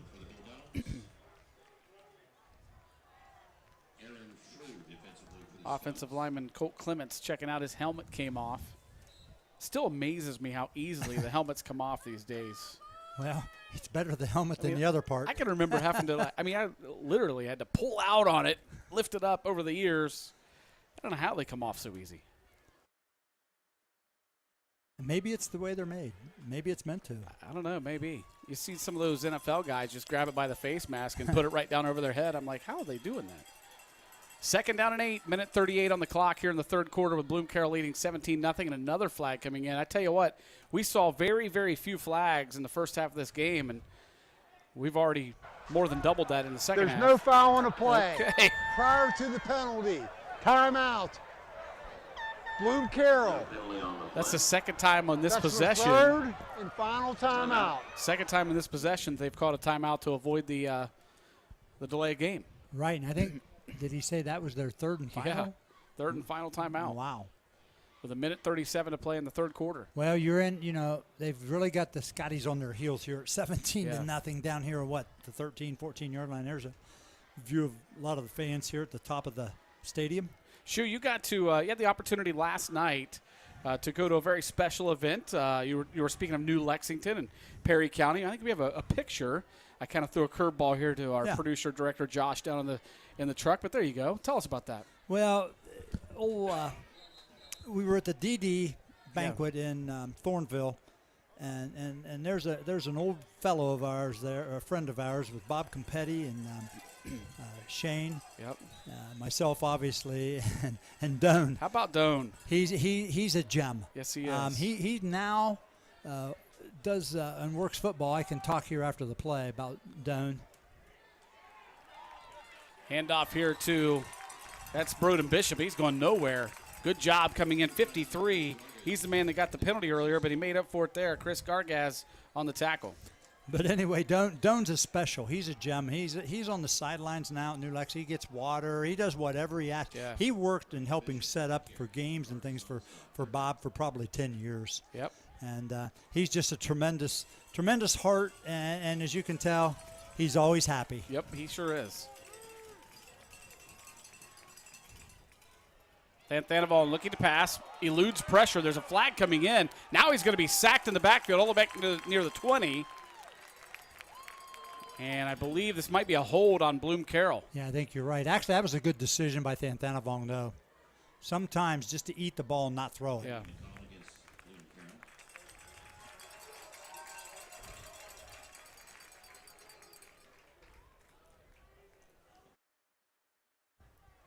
So it is a hold on Bloom-Carroll. You'll hear the call from our referee.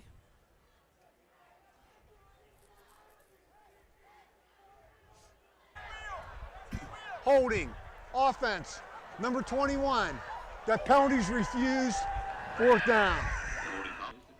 Let me say one more thing about Doan from last night. When he got up to accept his award being recognized, he was so emotional, Jared, that he could not talk. Wow. He had to have somebody do it for him. And that's how he is. He's got a huge heart.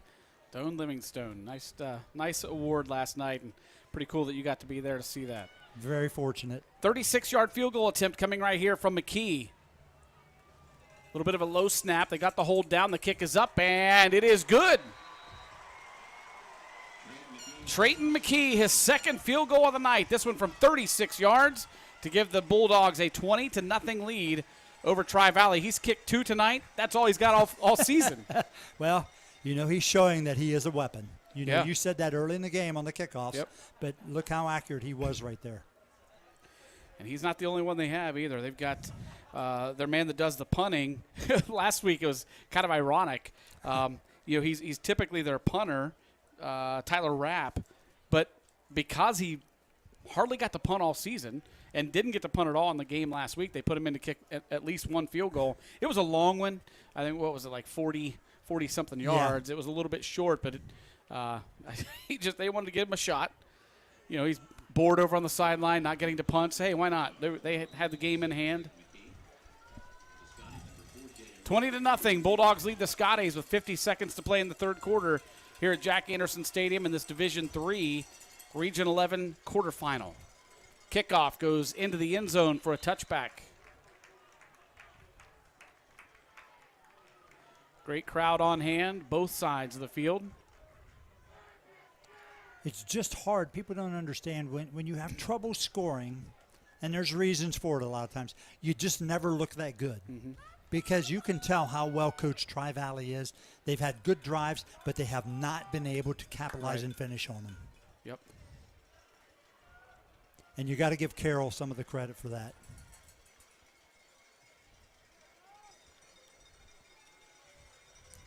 Lyle looking to the sideline. With the clock stopped at 50 seconds. Max back to pass, has time. And it's just out of the reach of his intended receiver. That's Thomas Williams. Lyle's pass falls incomplete. Intended for Thomas Williams, 2nd down. Well, I think the playbook's got to be totally open at this point. I mean, you're not out of the game, Yeah. but you've really got to get something done here. Second down and 10.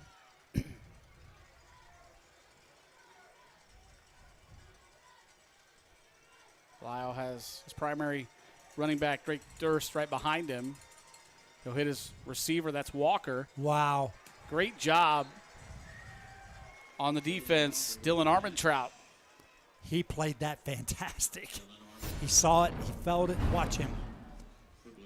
He's going to try to be blocked. He gets by the block and gets a receiver. Outstanding effort, Jared. There's about a 1 second, a little bit less than 1 second difference between the game clock and the play clock, so they will have to snap this before it runs out here in the third quarter.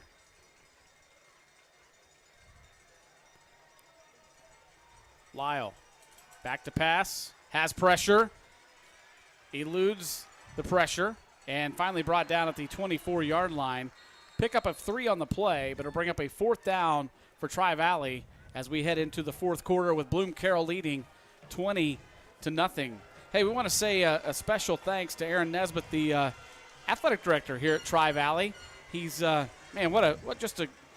we have the fortune of working with some really good athletic directors, and he's top-notch. He's provided us with everything we needed, from stats and rosters to a nice place to get set up, and he was here early to help our crew get set up. So we want to say thanks to Tri-Valley Athletic Director Aaron Nesbitt, and a guy you've known for a while, Shu. For a little while. He's his communication was top-notch, and as you said, just it makes everything easier for us, and we appreciate the time and effort that he puts in.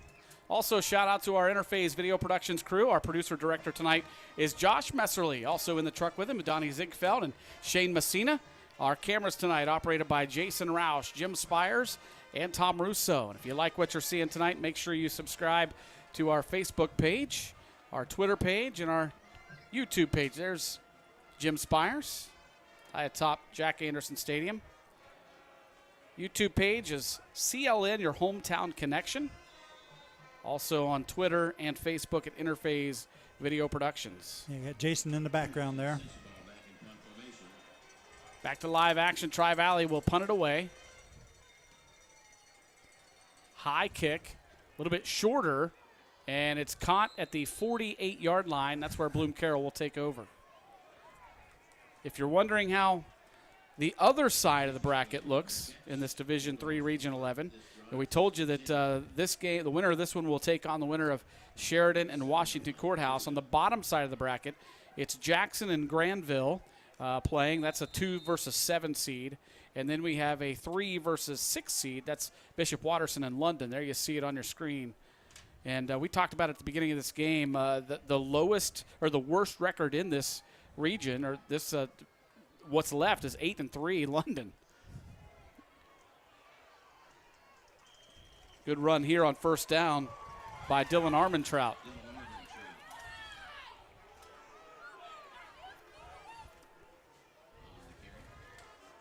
Bring up a 2nd down and 3.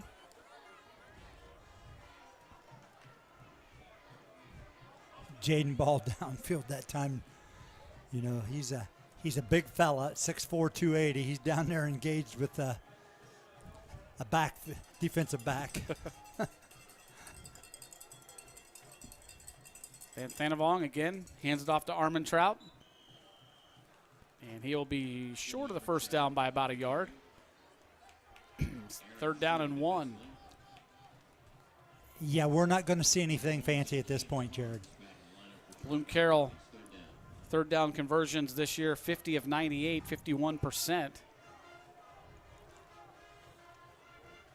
And they have outscored their opponents on the year 417 to 112. That's 37.9 a game to 10.2 a game. So 3rd down and 1 for the Bulldogs. Power formation in the backfield. Handed off to Chase Plants. He jumps forward, and I think he's got the first down. With the lead for a first down. Looks to have it. So they will move the chains once again for the Bulldogs. I mean, if you can watch the battle at the line of scrimmage as a fan here on viewing, you are going to see some really, really big tussles going on right now. Because there's, they're not going to be real cute with it. Here's Armentrout on the reception. Nice spin move there. Gets down to the 31-yard line. Could be another Bloom-Carroll first down. Looks like they'll spot it at the 32, so shy by a yard. Yeah, he was moving so good he lost his shoe. There's a dagger law replay. Jim cut back here. 5, 6, 7 yards on the cutback on the spin.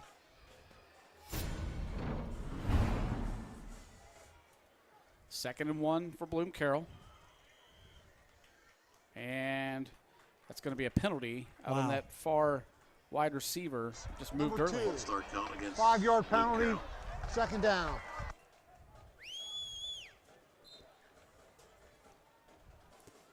Yeah, when you're not really involved in the play, that's not going to go over real well with the coaches. Right.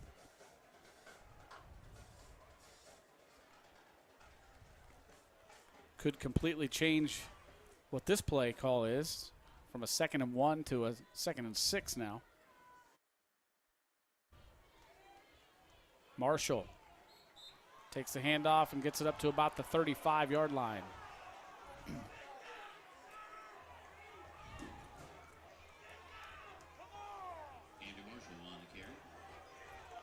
Third down and 5 coming up. Or 4. They gave him a gain of 2. Marshall stands to the right of Thanavong.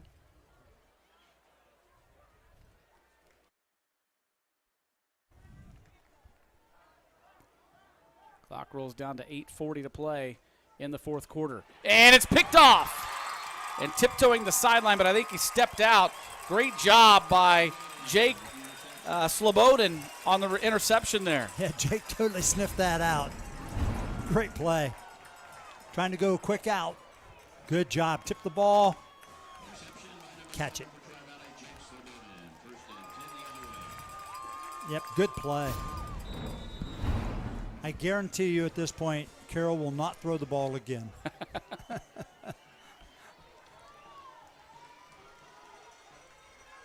That is the 15th turnover of the season for Bloom-Carroll. On the night, it's 3 turnovers to 1. Tri-Valley has turned it over 3 times. Bloom-Carroll has turned it over just once. Let's check those scores once again from other games. Massillon now pouring it on. They lead Canal Winchester 34-0. Slow start for the Tigers, but they're leading 34-0 in the fourth quarter. Pick Central and Pick North, no score update. Still saying 7-7. Still at halftime. I'm assuming that's a little bit further along than that. Harvest Prep and West Muskingum, they're in a battle. Third quarter, 26-16. Harvest Prep by 10 over West Muskingum. Sheridan leads Washington Courthouse 33-14 in the third quarter. And it's River over Fairfield Christian 42-12. That one in the third quarter. Get an opportunity, we get any scores in from the Jackson Granville and the Waterston London game would be interesting also. See what I can find here. Lyle back to pass, it's tipped, and look who it was getting a hand on it. That's Zane Gogolin, and Zane's the man we talked about right out of halftime. He's had a good game defensively on that defensive line for Bloom-Carroll, and then he put on the tuba and played in the marching band at halftime. I bet he played the tuba well also.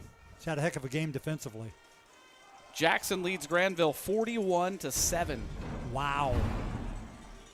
That's a team that Tri-Valley beat earlier in the year, Jackson. Wow. And then check out the Bishop Watterson leads London 28-22. That one in the third quarter. Pass complete. What a catch again. We've seen Jaden Walker make some really nice catches right along the sideline tonight. Yeah, he's a good player.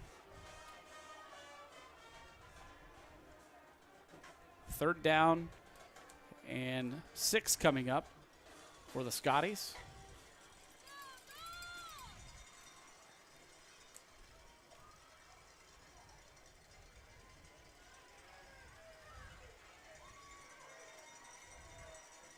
Lyle looking to pass. Great coverage by the Bulldogs. And again, one of the defensive linemen getting in there. That's 75 for the Bulldogs. That's Grant Dolan. Well, I think the Scotties wanted to run a little screen there, a little delayed screen, and, just credit the Bulldogs with getting their hands up and keeping pressure on the passer. Shoot, when it comes to our players of the game later at the end of the game, it's going to be a little tougher tonight. Definitely. Lots of guys on both sides for both teams playing well tonight. That's why you get paid the big bucks to make those decisions. Fourth down and 6. Lyle back to pass. Has plenty of time. Good job by his offensive line. Now he's going to tuck it in and run, look for some blockers. Cuts back to the middle of the field to the 45, and he has the first down up near the 50. Wow. Really good effort by Max Lyle. And we have a Bloom-Carroll player shaken up after that play. Right in the middle of the field. Well, here's the replay brought to you by Dagger Law. I mean, he had all the time in the world. Bloom-Carroll dropped 8 in coverage, Jared. So he had to do this. He had to run it. Say number 43. Yeah, 43. Tristan Britch making his way over to the far sideline. Is he favoring a shoulder or arm? Well, didn't show that with the water. First and 10, Scotties.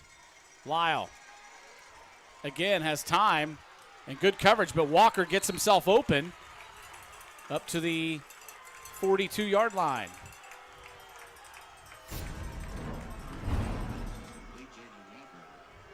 People don't understand why the clock's still running, but he had progress stopped there right before he went out of bounds.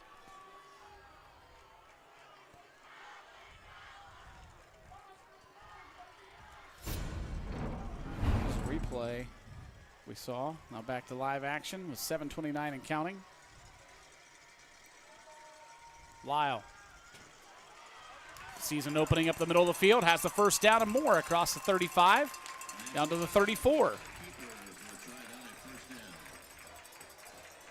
Yeah, Tristan Britt's back in there. He made the tackle.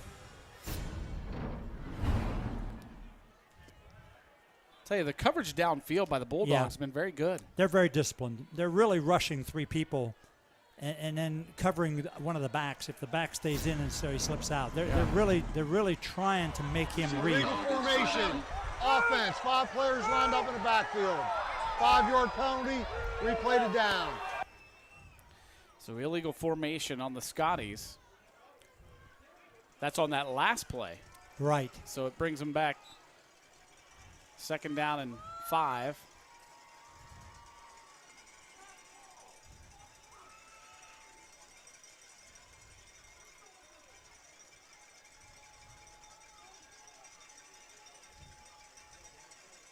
Lyle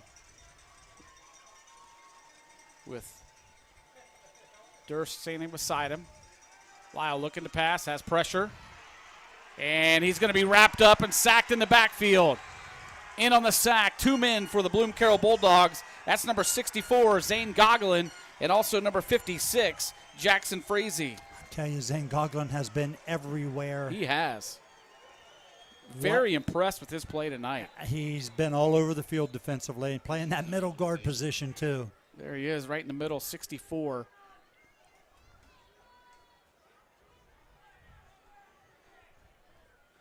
Let's take a look at that play where they got the illegal formation. They said there were 5 men in the backfield. Let's count them. 1, 2, 3 out on the far side. 4, 5 in the backfield. Yep. Yep, that was the right call. One of those receivers needs to move up. So 3rd down and long right here. 15. Actually, it's more like 17. 3rd down and 17 for the Scotties with the clock rolling at 6:13 to play in the game. Bloom-Carroll leading 20-0. Lyle looking to pass. Going to tuck it and run up the middle of the field and gets all the way up near midfield to the 48. That's near the original line of scrimmage. So 4th down and 11 upcoming.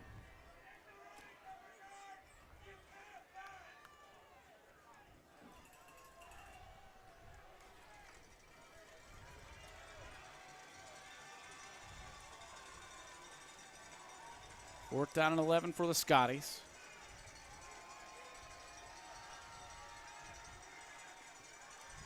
Lyle looking to pass. There's a flag down. The pass is complete. Oh, it went through his hands. Intended receiver was number 14, Thomas Williams. Yeah, I thought we had an offensive hold. Bloom-Carroll probably just going to decline this one and take over on downs. Yes, Yep. they will. As I said, you won't see another pass. On the offense, number 75, penalties refused. First down. Some Scotty fans starting to make their way to the exits as their team trails at 20-0. It's been a really good season for this Tri-Valley football team. Outstanding. Out of the the Muskingum Valley League, big school division. We talked about it last week, but for those who may be just joining us this week, these two teams, Tri-Valley out of the Muskingum Valley League, Bloom-Carroll out of the Mid-State League, Buckeye. Really, those two divisions pretty similar. Yeah, there are a lot of similarities. Obviously, things change between year to year with certain teams, but overall, very similar type of football. Here's Armand Trout on the carry. Keep those feet moving. Wow. Out to the 44-yard line. There's Tri-Valley's schedule from this season. Yeah, like we said, they lost the opening a weekend to DeSales, who's playing tonight also, and they beat a really good Jackson team in week 3 and beat a good New Lexington team this year, lost by a point to Sheridan, and had a good win last week against Alder. So it's been a good year for the Scotties. And like I said, relatively, they're young. After this play, we'll take a look at the Bloom-Carroll schedule, what they've done this year. Here's Armand Trout again, following his lead blocker. That's Chase Plants. Short gain on the play. Here's Bloom-Carroll's schedule. Yep, perfect. The last 10 weeks. And it looks and appears like it'll be 11 in a row, after that opening loss to Harvest Prep. Harvest Prep, that game a 20-7 loss for Bloom-Carroll. But Harvest Prep looking like they're going to be 12-0 after tonight's game. They are right now leading West Muskingum 34-16 in the third quarter. I think that's Division 5 also. Yeah, Division 5. Yep. Don't let that fool you, though. That Harvest No. Prep team, that's unlike any other Division 5 team. Bring up a 4th down here. Well, I had an opportunity to talk to somebody about them. We've done them before. We've done the Tri-Valley. Team seconds. Harvest Prep before, and they're extremely. They do some simple things, but they are extremely physical, and they play really hard, and they're well coached. I think the last time we saw them was a playoff game, maybe 3 or 4 years ago, against Fisher Catholic. Freezing cold. We were on top of the press box. Remember that one? Hard to forget. Hard as I try. Want to thank you for joining us tonight. If you're watching live, we invite you to subscribe and continue to follow us as we hope to be following this Bloom-Carroll team next week. We'll see where they go. It's looking like they're going to be playing Sheridan as the Generals currently leading in their game over against Washington Courthouse. That score right now, 33-14 in the third quarter. Punt is away by Tyler Rapp. Be taken at the 15-yard line and returned out to about the 26 by Thomas Williams. Other scores. Pickerington Central and Pick North tied up at 14 in the third quarter. Bishop Watterson leads London 35-22. Jackson leads Granville 41-7 in the fourth quarter. Told you that Harvest Prep score 34-16 in the third. Sheridan leads Washington Courthouse 33-14 also in the third. Massillon, it's now a final. They beat Canal Winchester 34-0. And River over Fairfield Christian 49-12 in the third quarter. here at Jack Anderson Stadium in this Division III Region 11 quarterfinal. The Bulldogs of Bloom-Carroll lead 20-0 over Tri-Valley with 3:33 to play in the ball game. Crossing route, Marshall was lurking and waiting.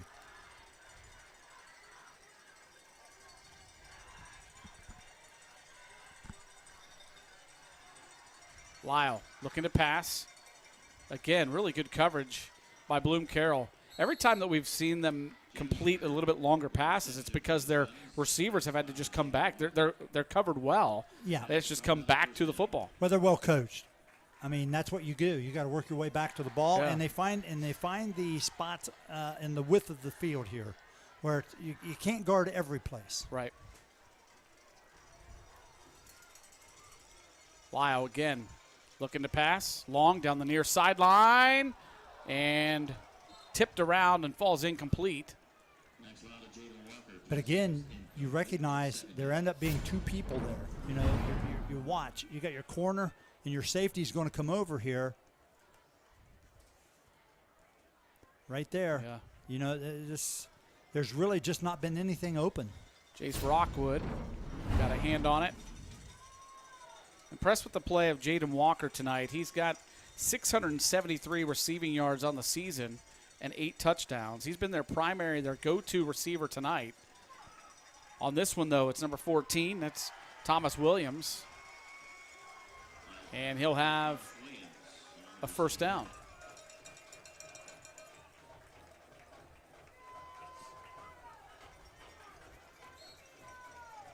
I like seeing this. Both teams still playing really hard, absolutely. Jared. Lyle, pass is complete out to the near side. Nice little move there by Hansel Holmes. And Hansel close to a first down. Clock continues to roll down to 2:52 to play in the ball game. Next dead ball, we'll get you our players of the game. Better start thinking, Shu. I have an idea. I'm sure you do. One.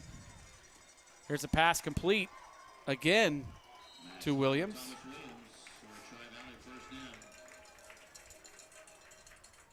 And we have a whistle and a stoppage. Not a whistle yet, but there's a Bloom-Carroll player still down right about the 30. So let's get to our players of the game. We'll do the Tri-Valley player of the game first, brought to you by Bay Food Market. Bay Food Market has been serving Fairfield County for more than 90 years. Located at the corner of Maple and Walnut Streets in Lancaster, Bay Food Market provides the community with the highest quality meats. Stop in and discover the Bay Food Market difference. Well, I think when you look at the Scotties, I mean, they've had a tremendous effort tonight. They just, they buckled it up defensively. But I really think Jaden Walker has stood out for the Scotties. Yeah, he's run the ball. He's made good receptions, and he made a heck of a catch down here near the right pylon. So I think I'd give it to Jaden Walker. He's a 5'10", 160-pound senior. Has had an outstanding game for the Scotties. Congratulations. Number 4, Jaden Walker, the wide receiver for Tri-Valley. He's our Bay Food Market Tri-Valley player of the game. Let's move on to our Bloom-Carroll player of the game, brought to you by the Edwards Insurance Agency, specializing in providing personalized insurance coverage that meets the needs of our individual clients. Contact Todd or Dale Edwards today. I mean, they just have a heck of a team and a lot of players, but I guess I'm kind of partial tonight because I felt like we were constantly saying Zane Goglin's name. That's exactly what I was getting ready to say to you. Yeah. I mean, we've seen him all night. He's been involved in anybody that can play the tuba at halftime and come back out and play like he's played. Yeah. He's been a big guy on the defensive line, and he's right tonight, in the middle. And I mean they haven't Tri-Valley hasn't scored, and he's one of the main reasons why. Number 64, Zane Goglin, our Bloom-Carroll player of the game tonight, brought to you by Edwards Insurance Agency. Congratulations to him. And like you said, not only did he have a great game on the field for the football team, but he played the tuba at halftime with the marching band. Love to see that.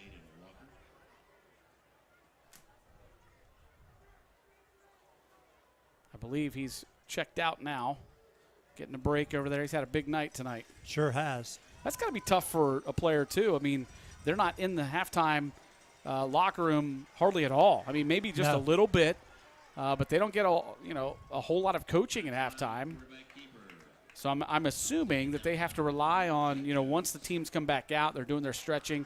Maybe they get a little bit of coaching at that point. There's Zane. I mean, he's a 6 foot, 330-pound senior. How much coaching does he need? That's Come on. True. You know? I guess you're right. Lyle to pass, and that's completed to Walker, and he gets out of bounds at the 20-yard line. Chase Rockwood takes him out of bounds. That's a first down for the Scotties.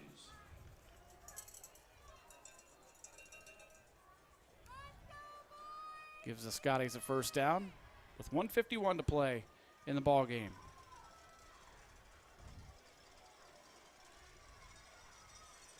Lyle has 3 receivers out to the far side. There's a good look at Max Lyle, sophomore quarterback for Tri-Valley, and hits his man right across the middle.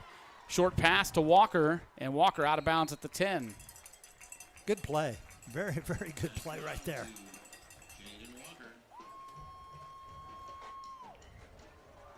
Score update. Washington Courthouse puts another score on the board. It's 33-20 in the third quarter. Wow.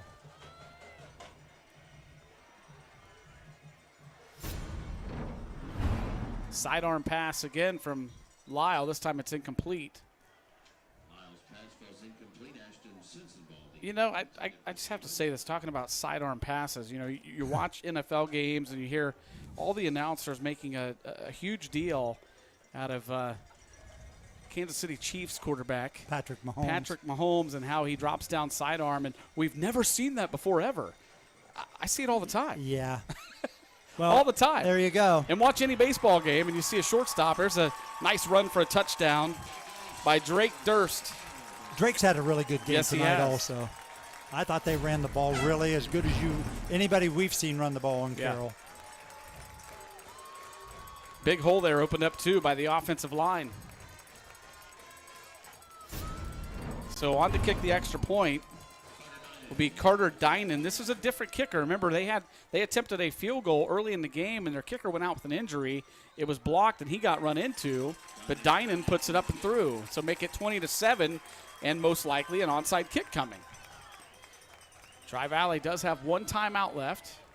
They trail at 20-7. Hey, you play to the final tick. Sure. I mean, I think that's something you teach. It's a life skill. Crazier things have happened. Probabilities are low, but chances, you have one. Yeah. Not sure what happened, but Pick Central now all of a sudden 28-14 in the third quarter over Pick North. Well, they can do that to you. Couple quick scores. We've seen that over the years. Yeah. They can do that. Yeah. Harvest Prep puts another one on the board. They lead West Muskingum now 41-16 in the third quarter. Took them a while to get going, but give credit to West Muskingum. They've had an outstanding season. They have.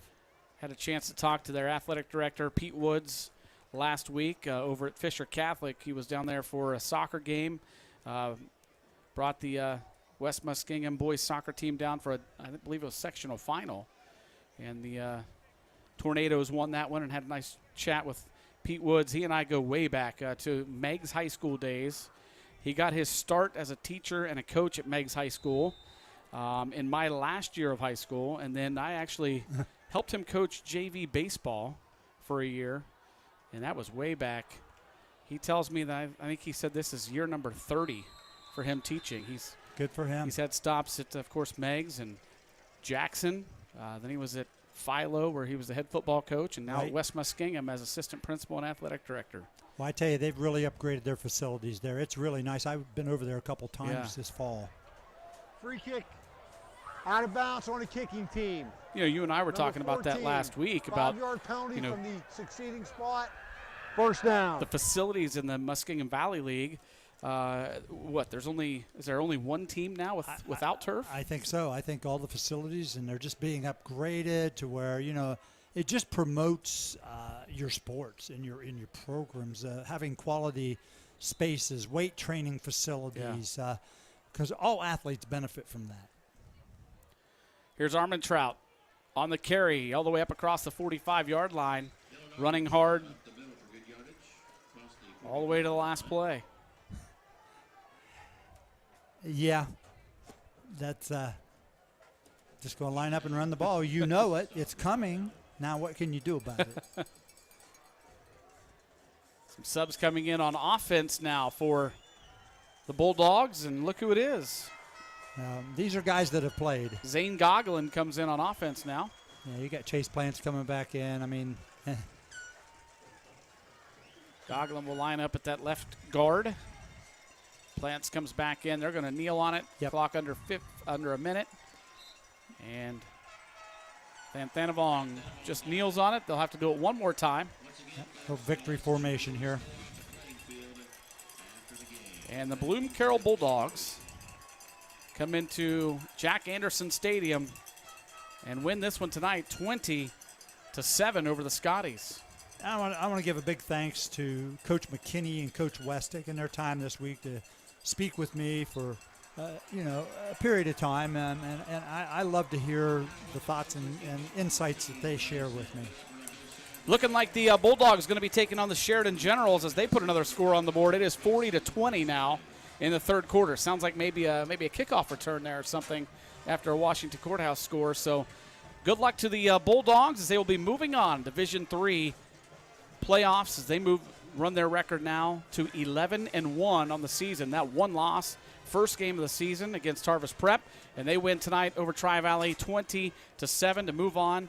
Next week they'll be taking on Sheridan. We will wait and see where that one will be played, and if we will have the opportunity to bring that one to you, certainly we will. And of course we want to invite you, if you're tuned in, make sure you like and subscribe on YouTube, CLN, your hometown connection. Also check us out on Twitter and Facebook. Interphase Video Productions is where you can find us there. Shu, your final thoughts on tonight's game? Bloom-Carroll just doesn't make mistakes. They drove the opening drive for a touchdown. The second half start, they got a touchdown, Jared. No turnovers, very few penalties. You know, they just do the things you got to do to win games. And I thought the Scotties' effort was outstanding tonight. The turnover bug hurt them a little bit. It's hard not to, if you lose the turnover battle, you're probably not going to win the game. But I thought their effort was improved from the very get-go. I thought they made adjustments. They just couldn't finish drives, Jared. So, in a nutshell, it's pretty simple sometimes. I want to say thanks to the folks here at Tri-Valley High School. Of course, Aaron Nesbitt, the athletic director, and all the folks here for their hospitality with the setup in the press box and the food in the press box, just everything that's been first class here at Tri-Valley. So thanks to them. Also want to say thanks to our Interphase Video Productions crew tonight. Down in the truck, Josh Messerly, our producer-director. Also Donnie Ziegfeld and Shane Messina. On cameras tonight, Jason Roush, Jim Spires, and Tom Russo. Once again, your final score tonight, Bloom-Carroll moving on. They beat Tri-Valley 20-7. They'll move on to take on the Sheridan Generals. Should be a good one next week. For all of our Interphase Video Productions crew and Tim Shoemaker, I'm Jared Stewart. Have yourselves a great night, everybody.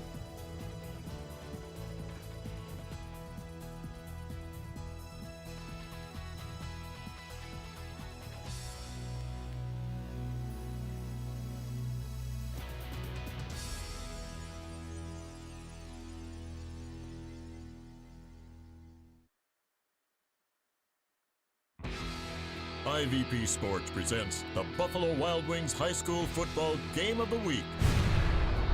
Brought to you by Buckeye Toyota, Bay Food Market, Fairfield County Adam H., the Savings Bank, Sheridan Funeral Home, Fairfield Federal, Fairfield DD, the Frankie Smith Funeral Home, the Edwards Insurance Agency, Dagger Law, The Carriage Company, Personal Touch Party Rentals, North Body Shop, Fairfield Medical Center, and Buckeye Lake Marina.